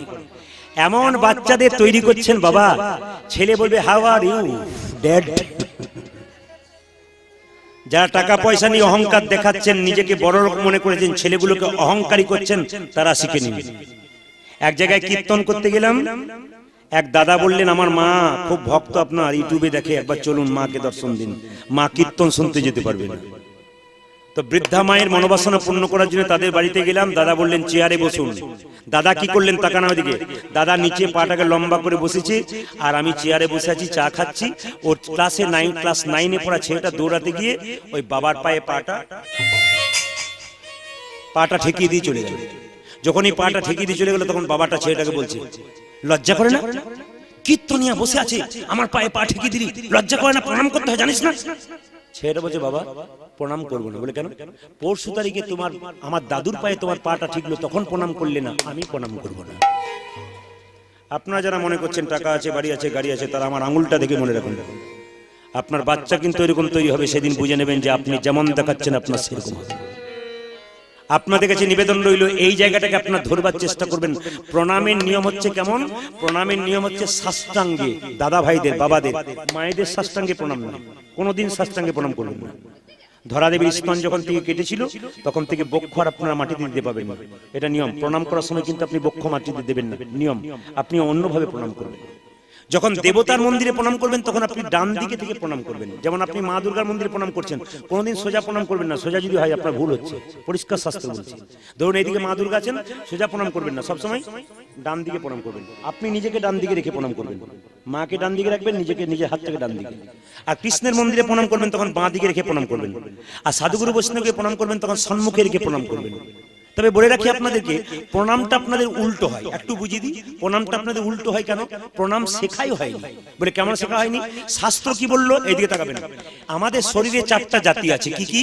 একটা ব্রাহ্মণ, একটা বৈশ্য, একটা শূদ্র, একটা ক্ষত্রিয়। তাহলে লক্ষ্য করুন, প্রথমে ব্রাহ্মণ, তারপর ক্ষত্রিয়, তারপর বৈশ্য, তারপর শূদ্র। আমার দিকে তাকাবেন, তাকালে বুঝতে পারবেন আমাদের কোন জায়গাটা ব্রাহ্মণ হওয়া উচিত শরীরে। বাহ, ভেরি গুড। কোন জায়গাটা ব্রাহ্মণ হওয়া উচিত? মা আমাদের শরীরে ব্রাহ্মণ হওয়া উচিত এইখান থেকে এই পর্যন্ত। কেন? ব্রাহ্মণ বেদ ও মন্ত্র পড়ে, তাই ব্রাহ্মণ এখান থেকে এতটা হওয়া উচিত। আর ক্ষত্রিয় কোনটা হবে? যারা যুদ্ধ বিগ্রহ করে, হাতের কাছে কিছু না থাকলে ক্ষত্রিয়, দেখে নেব, প্রতিহত করি। আর বৈশ্য মানে কি? মাল তোলা আর মাল ফেলা যার কাজ, ব্যবসা, লোড আর আনলোড। সকালবেলায় মাল তুললেন, বিকালবেলায় খালি। আবার রাত্রিবেলায় মাল তুলবেন, পরের দিন সকালবেলায় খালি। এটা কার কাজ? এটা বৈশ্যের কাজ। আর শূদ্রের কাজ কি? চল বললে চলবে, ওঠ বললে উঠবে। এই চল, এই ওঠ, এই বস। শূদ্রের কাজ পালকি চালাই যাবে, শূদ্রের কাজ। আমার প্রশ্ন আপনাদের কাছে, আপনাদের বাড়িতে আসতে এদিকে তাকাবেন, এইখান থেকে যদি এতটা ব্রাহ্মণ হয়, আমি মাঝেরটা ছেড়ে দিলাম, আর পাটা হাঁটু থেকে পা পর্যন্ত যদি শূদ্র হয়, আপনারা উত্তর দেবেন, একবার জোরে উত্তর দেবেন, বাবারা দেবেন না মায়েরা দেবেন। যদি এইখান থেকে এই পর্যন্ত ব্রাহ্মণ হয় আর এই হাঁটু থেকে পা পর্যন্ত শূদ্র হয়, তাহলে ধরুন এখানে একজন 80 বছরের ব্রাহ্মণ বসে আছে, একজন 80 বছরের শূদ্র বসে আছে। আপনি কাকে প্রথমে প্রণাম করবেন? ব্রাহ্মণকে করবেন। তাহলে যদি আপনি ব্রাহ্মণকে প্রথম প্রণাম করবেন, শূদ্রকে পরে প্রণাম করবেন, তাহলে যখন কাউকে প্রণাম করেন তাহলে মাথায় প্রণাম না করে পায়ে করেন।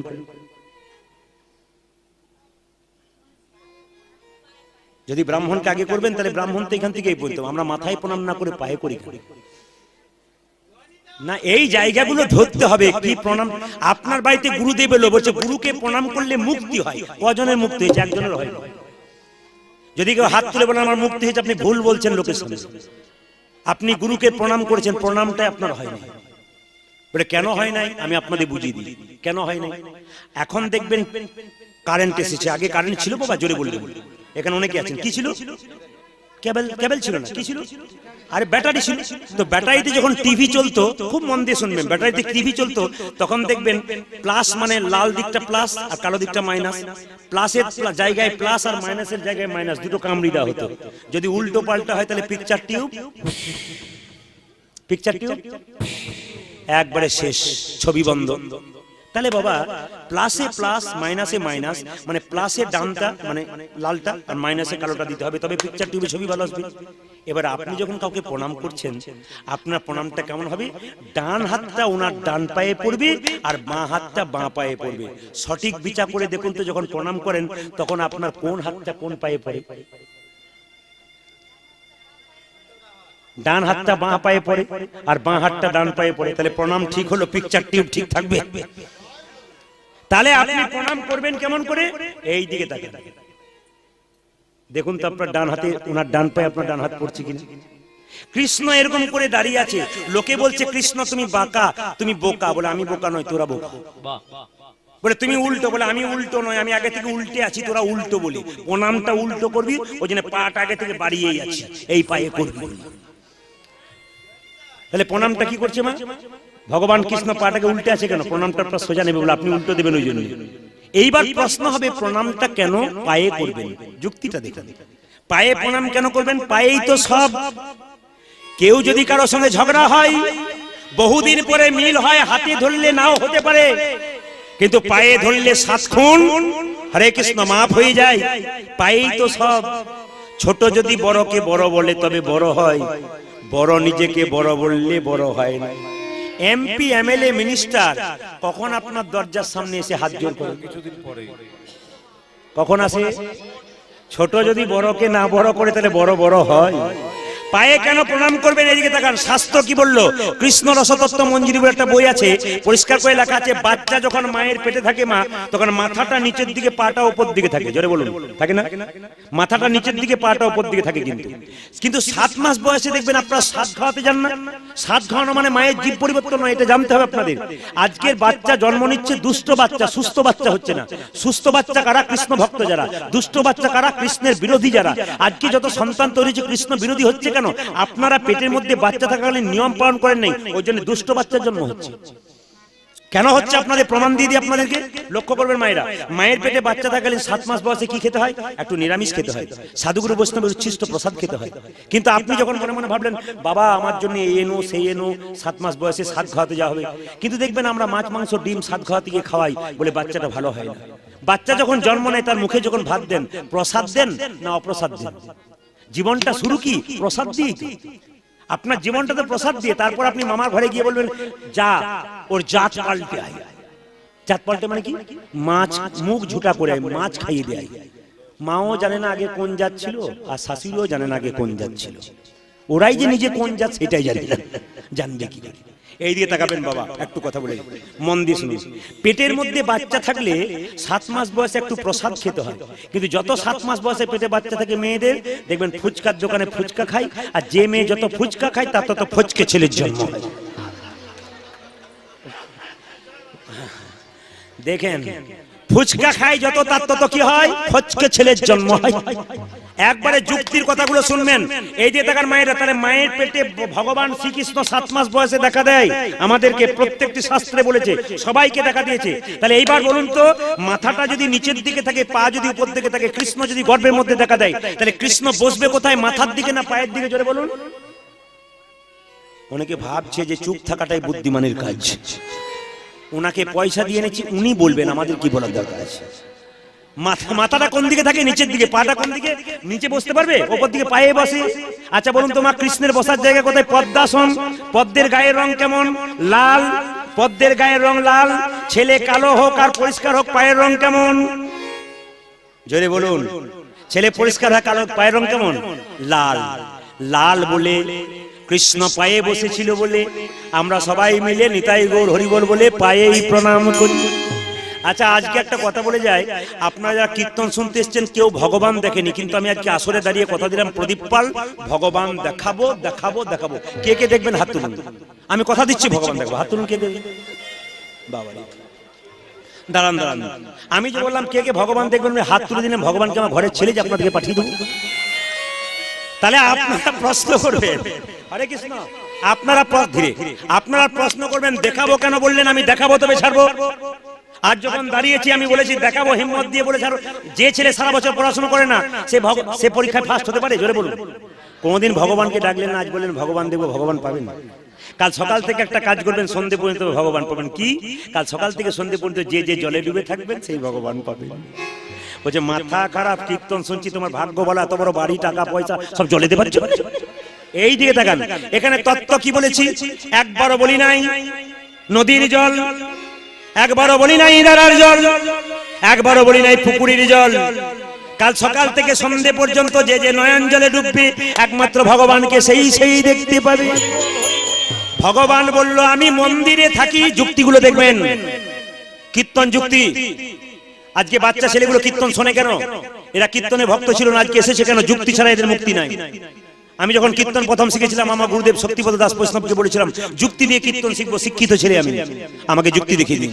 তিনি সুন্দর করে বলে দিলেন যে ভগবান মন্দিরে থাকে, হাত আছে কিন্তু নড়ে না, ওনার পা আছে কিন্তু চলে না, ওনার চোখ আছে কিন্তু দেখে না, ওনার মুখ আছে কিন্তু খায় না, ওনার পা আছে কিন্তু চলে না, কোমর আছে কিন্তু দোলে না। ভগবান বলল মন্দির হলো উপাসনার জায়গা, ওখানে বাসনা দূর হয়। ভগবান বলল আমার সৃষ্টির দিকে তাকিয়ে দেখ, আমি আছি। ছোট ছোট গাছ তার বড় বড় ফল। যুক্তিগুলো দেখবেন, ছোট ছোট গাছ তার বড় বড় ফল, আর বড় বড় গাছ তার ছোট ছোট ফল। একটা লতা গাছ, লাউ গাছ, কুমড়ো গাছ, বলুন একটা কুমড়ো গাছ, লতা গাছ, তার ফলের ওজন কত মা? 5 কেজি, 10 কেজি, 15 কেজি, 20 কেজি। কিন্তু একটা বট গাছ, বড় বড় গাছ, বড় বড় গাছ, তার ছোট ছোট ফল।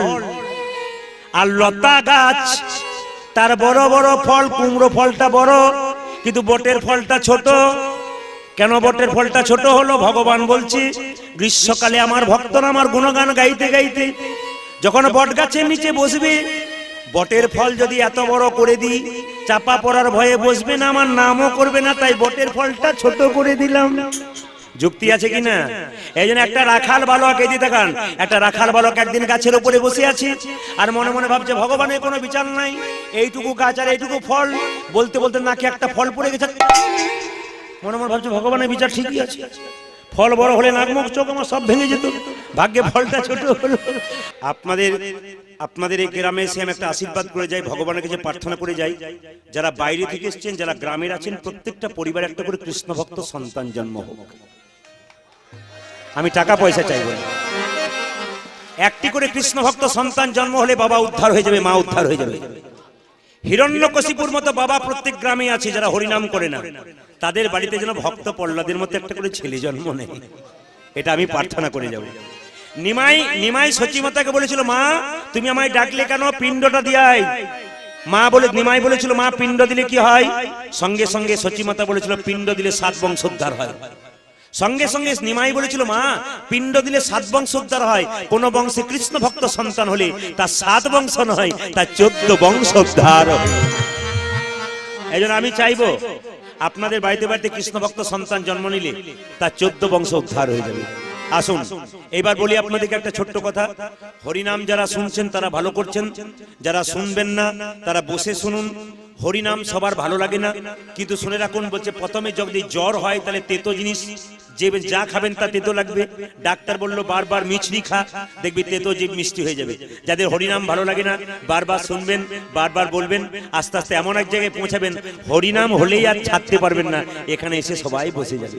সবাই মিলে একটা বলুন আমার সঙ্গে, হরে কৃষ্ণ হরে কৃষ্ণ, জোরে কৃষ্ণ কৃষ্ণ হরে, একটু জোরে হরে রাম বা হরে রাম বা, আবার হরে কৃষ্ণ বা হরে কৃষ্ণ বাহ, বলে হরি। দাঁড়ান, এইরকম ছেলে যেন না জন্ম হয়। আমি আগে বাসে গান করতাম, আমার তখন গাড়ি ছিল না। কলেজে পড়াশোনা করতাম, এদেরকে বলতাম চলো তোমরা আগের বাসে চলো, ঝাড়খণ্ডে প্রচুর গান, চলো। এর আগে বাসে চলে যেত, একসঙ্গে যখন গান করে ফিরতাম, এক জায়গায় সিট পাইনি, প্রচন্ড ভিড়। জিজ্ঞেস করলাম, দাদা সিট হবে? বলছে হ্যাঁ হবে। তো এই কাকা বাবু ইনি কি করেছেন, আমার পাশে দাঁড়িয়েছেন খোলটাকে নিয়ে, সঙ্গে সঙ্গে একজন স্কুলের টিচার আমার সামনে দাঁড়িয়ে আছে। তো তিনি, তাকে আমি খুব ভালো চিনি, যখন এই গাড়িটা ব্রেক দিচ্ছে তখনই খোলটা তার গায়ে লাগছে। দাদা দাদা, আমার কি হলো? ঢোলটা সরা। দাদা ওটা ঢোল নয়, ওটা খোল। সে যাই হোক, রাত জেগে গান করবেন আর ঢোলটা নিয়ে আমার গায়ে ঢলে পড়বেন। বললাম দাদা এই ঢোলটা না একদিন আপনার কাজে লাগবে। ও ভেবেছে আমরা বিয়েতে লাগবে, বলছে আমার বিয়ে হয়ে গেছে। এ বিয়েতে নয়, সেই বিয়েতে। কোন দিন? বলো হরি বলো হরি।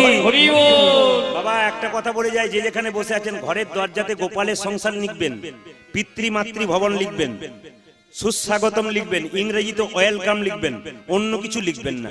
আগে ছিল কি, গোপালে, হুগলি জেলায় গান করতে যায়, কালকে যার বাড়িতে গান করছিলাম বাড়ির গান, সেখানে দরজায় লেখা আছে গোপালের সংসার। এত বড় প্রচুর টাকার মানুষ, আপনি চিন্তা করতে পারবেন না, এত টাকার মানুষ, টাকা শেষ নেই, কিন্তু দরজাতে লিখেছে গোপালের সংসার। যে লোকটার বিরাট বড় ব্যবসা আছে, প্রচুর টাকার মালিক, গলায় গামছা দিয়ে ভিখারিগুলোকে ধরে ধরে আনছে আর নিজের হাতে আপনার কি টাকা আছে? অহংকার দেখাচ্ছে না।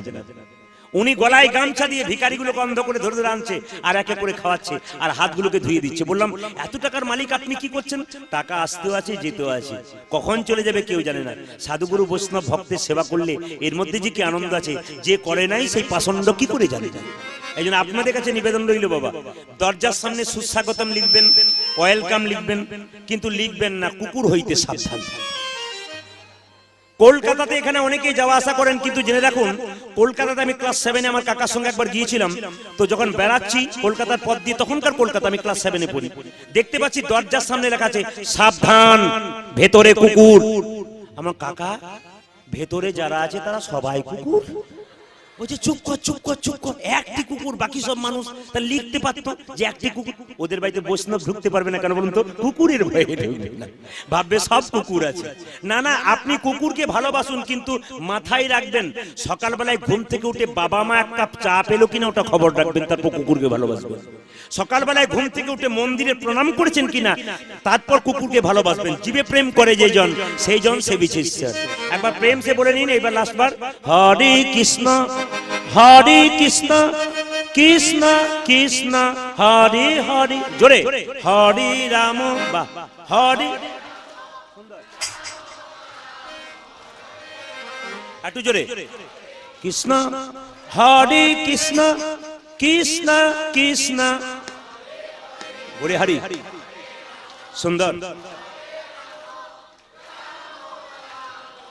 দান দান।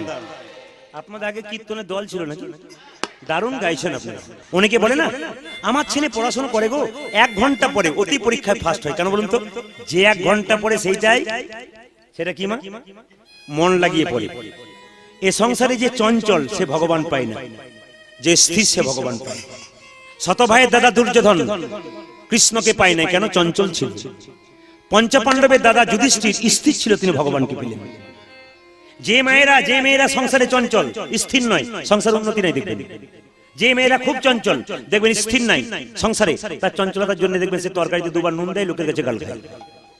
নিয়ম, তরকারি কাটতে গিয়ে আঙুল কেটে ফেলে, কেন? চঞ্চল। যে ব্যক্তি দেখবেন পুরুষ, যে পুরুষ দেখবেন শরীর সংসারে স্থির নাই, দেখবেন সে পুরুষ চঞ্চল হয়ে যায়, সংসারে তার উন্নতি হয় না। এই জন্য আপনাদেরকে বলে রাখি, যত চঞ্চল হবেন আপনারা ভগবানকে পাবেন না, যত স্থির হবেন তত ভগবানকে পাবেন। আমি মহাভারতের দিকে যাব, তার আগে আপনাদের বলে দিই, আপনারা যারা কীর্তন শুনছেন 1 মিনিটের কীর্তন শুনলেও লাভ আছে। কি লাভ আছে? হরে কৃষ্ণ। এদিকে মায়েরা, এখানে তো অনেক পুলিশ আছে, তাদেরই গল্প বলে দিই। একজন চোর তার সর্দারকে গিয়ে জিজ্ঞাসা করছে, সর্দারজি আমি চুরি করব, কি কি পথ অবলম্বন করলে পাকা চোর হয়? আগে যারা আছেন তারা, এই এক চঞ্চল ব্যক্তি আছে, এই দিয়ে তাকান মায়েরা, সবাই লক্ষ্য করুন, লক্ষ্য করুন আমার জায়গাতে। কি বললাম? একজন চোর সর্দারজিকে বলছে যে আমি চুরি করব, কি কি পথ অবলম্বন করলে চোর চুরি পাকা হয়। এখানে যারা পুলিশ আছেন তারা তো খুব ভালোভাবে জানেন পাকা চোর ধরতে হয় কিভাবে হয়। আমার দিকে তাকাবেন। চোরকে তখন সর্দারজি বলছে চুরি করবি, কিন্তু 3টে জিনিস মাথায় রাখবি।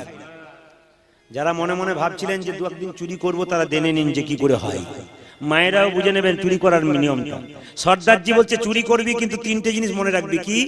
কোনোদিন হরিনাম শুনবি না, আর ধরা যদি পড়িস মার খাবি, কিন্তু বের করবি না। তার মানে কি বলতো? আর কে কে ছিল, যত মার খাবি বলবি না। আর চোররা দেখবেন বলছে সব দেব দেবীকে পুজো করিস আর না করিস, একজনকে পুজো করিস। আপনার ওই দলের লোক না? হঠাৎ করে বলছে কালী মাকে, তাহলে এই দলের লোক এখানে আছে? তাহলে সব জায়গাতে আছে। মা কালীর ভক্ত হয় না চোরেরা? এখন লক্ষ্য করুন, এখন সর্দারজি তাহলে 3টে কথা বলেছে। কি কি বলেছে? প্রথম কথা বলেছে চুরি করবি, কীর্তন শুনবি না, কীর্তন শুনলে আর চুরি করা তোর দ্বারা হবে না। আর দ্বিতীয় কি না, মা কালীর ভক্ত হবে। আর তৃতীয় কি, ধরা যদি পড়বি মার খাবি, কিন্তু বের করবি না। আর কে কে ছিল? এখন ধরা পড়ে গেছে, ওকে জেলখানাতে নিয়ে যাওয়া হয়েছে। যখন জেলখানায় নিয়ে যাচ্ছে, কাটনার পথ দিয়ে নিয়ে যাচ্ছে, ও বেটা দেখছে কীর্তন হচ্ছে, সর্দারজি বলেছে হরিনাম শুনবো না, দরকার নাই, কানে আঙুল দিয়ে দিয়েছে। আর যখন এই কানে আঙুল দিয়েছে, যা মশার জোর দিদি ভাই, এমন জোরে ডান হাতে কামড়েছে, যখনই ফটাস করে মেরেছে তখন কীর্তনিয়া 3টে কথা ওর কানে ঢুকে গেছে 1 মিনিটে। কি কথা ঢুকেছে? কীর্তনিয়া বলছে ভাই দেব দেবী চিনবার 3টে উপায়, মা কালী, মা মনসা, মা দুর্গা চিনবার 3টে উপায়। সবাই জানেন 3টে উপায় কি? কি উপায়ে দেবদেবী চিনবেন? দেবদেবীর পা মাটিতে পড়ে না, মাটি থেকে সবাই লক্ষ্য করুন, মা দেবদেবীর পা কিন্তু মাটিতে পড়ে না, মাটি থেকে উপরে। আর কি? দেবদেবীর ছায়া পড়ে না।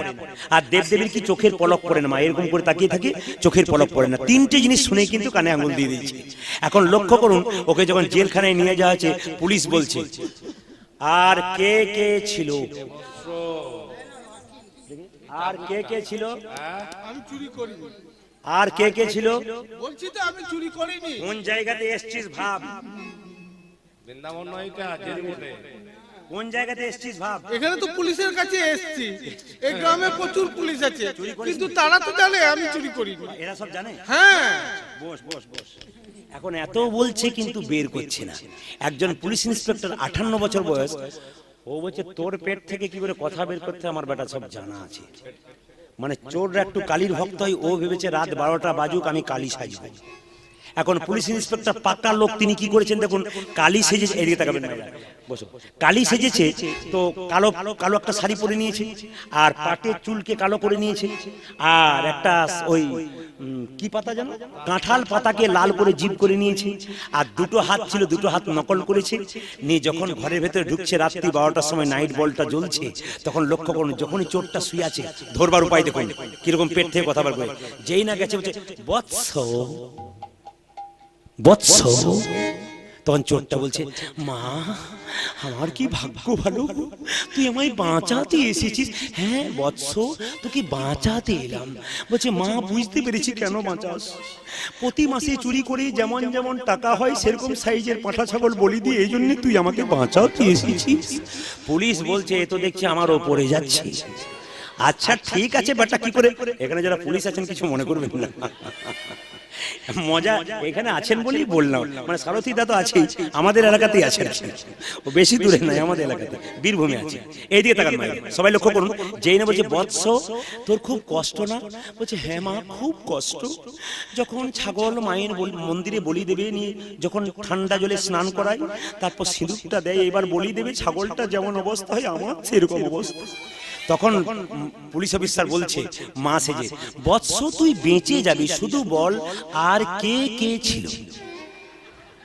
চোর মনে মনে ভাবছে মা কোন দলের লোক, খালি একই কথা বলে বৎস আর কে কে ছিল। ও খালি বলছে যে খালি কে কে ছিল, বলছে মা কিছু মনে করো না, তুমি কি তাহলে পুলিশের দলের লোক? তখন পুলিশ ইন্সপেক্টর চমকে উঠে মনে মনে ভাবছে বাবা আমি যদি ডালে ডালে যাই, এবারটা আবার পাতায় পাতায় যাচ্ছে। তো বলছে বৎস শুধু বলে দাও তোমার সাথীরা আর কোথায় আছে। বলছে মা তুমি দেখতে পাচ্ছ না, আমার তো দুটো চোখ, তোমার তিনটে চোখ, তুমি তিন হয়নি, তুমি তো বেশি দেখতে পাবে। খালি বলছে যে আর কে কে ছিল, কে কে ছিল, তুমি দেখতে পাও না। কিছুক্ষণ বলছে বৎস শুধু আমার একটি প্রশ্ন, তুমি বলে দাও কে কে ছিল। তখন চোরটা মনে হয় তুমি বাবা না মা একটু পরীক্ষা করে দেখবো, কারণ আমার কীর্তন শোনা আছে। মা কালীর পা মাটিতে পড়ে, মাটিতে পড়ে, ও মনে মনে ভাবছে মা তুমি বাবা না মা একটু পরিষ্কার করে দেখবো আমি। দেখছে মায়ের পা মাটিতে পড়ে কিনা, দেখছে এ মা তো মা নয়, দিব্যি মা পাটিতে মা। মনে মনে ভাবছে এ তো মা নয় বাবা বটে। ও কিন্তু খুব চালাক, তখনও পর্যন্ত বলছে মা আমি চুরি করি নাই। কিছুক্ষণ পরে বলছে এ মায়ের তো ছায়া পড়ে কিনা দেখি, দিব্যি কালো লম্বা ছায়া পড়ছে নাইট বলের আলোতে। কিছুক্ষণ বলছে মায়ের চোখ পিট পিট করে কিনা দেখি, চোখের পাতা পড়ে না। দেখছে 1 মিনিটে 50 বার করে পাতা পড়ছে, তখন বুঝে নিয়েছে তো মা নয়। চিৎকার করছে মা বিশ্বাস করো আমি চুরি করি নাই, আমি চুরি করি। ইন্সপেক্টর বেরিয়েছে বললাম আমি 100% গ্যারান্টি দিয়ে বলতে পারি বেটা চোর চুরি করে নাই। এত বললাম মা কালী সাইলাম, তখন বুঝে নিলাম বেটা আমার নিবেদন আপনাদের কাছে 1 মিনিটের কীর্তন শুনে যদি জেলখানা থেকে মুক্তি পেয়ে যায়, আপনি যদি 3 ঘন্টা 4 ঘন্টা কীর্তন শোনেন সারা জগতে সংসার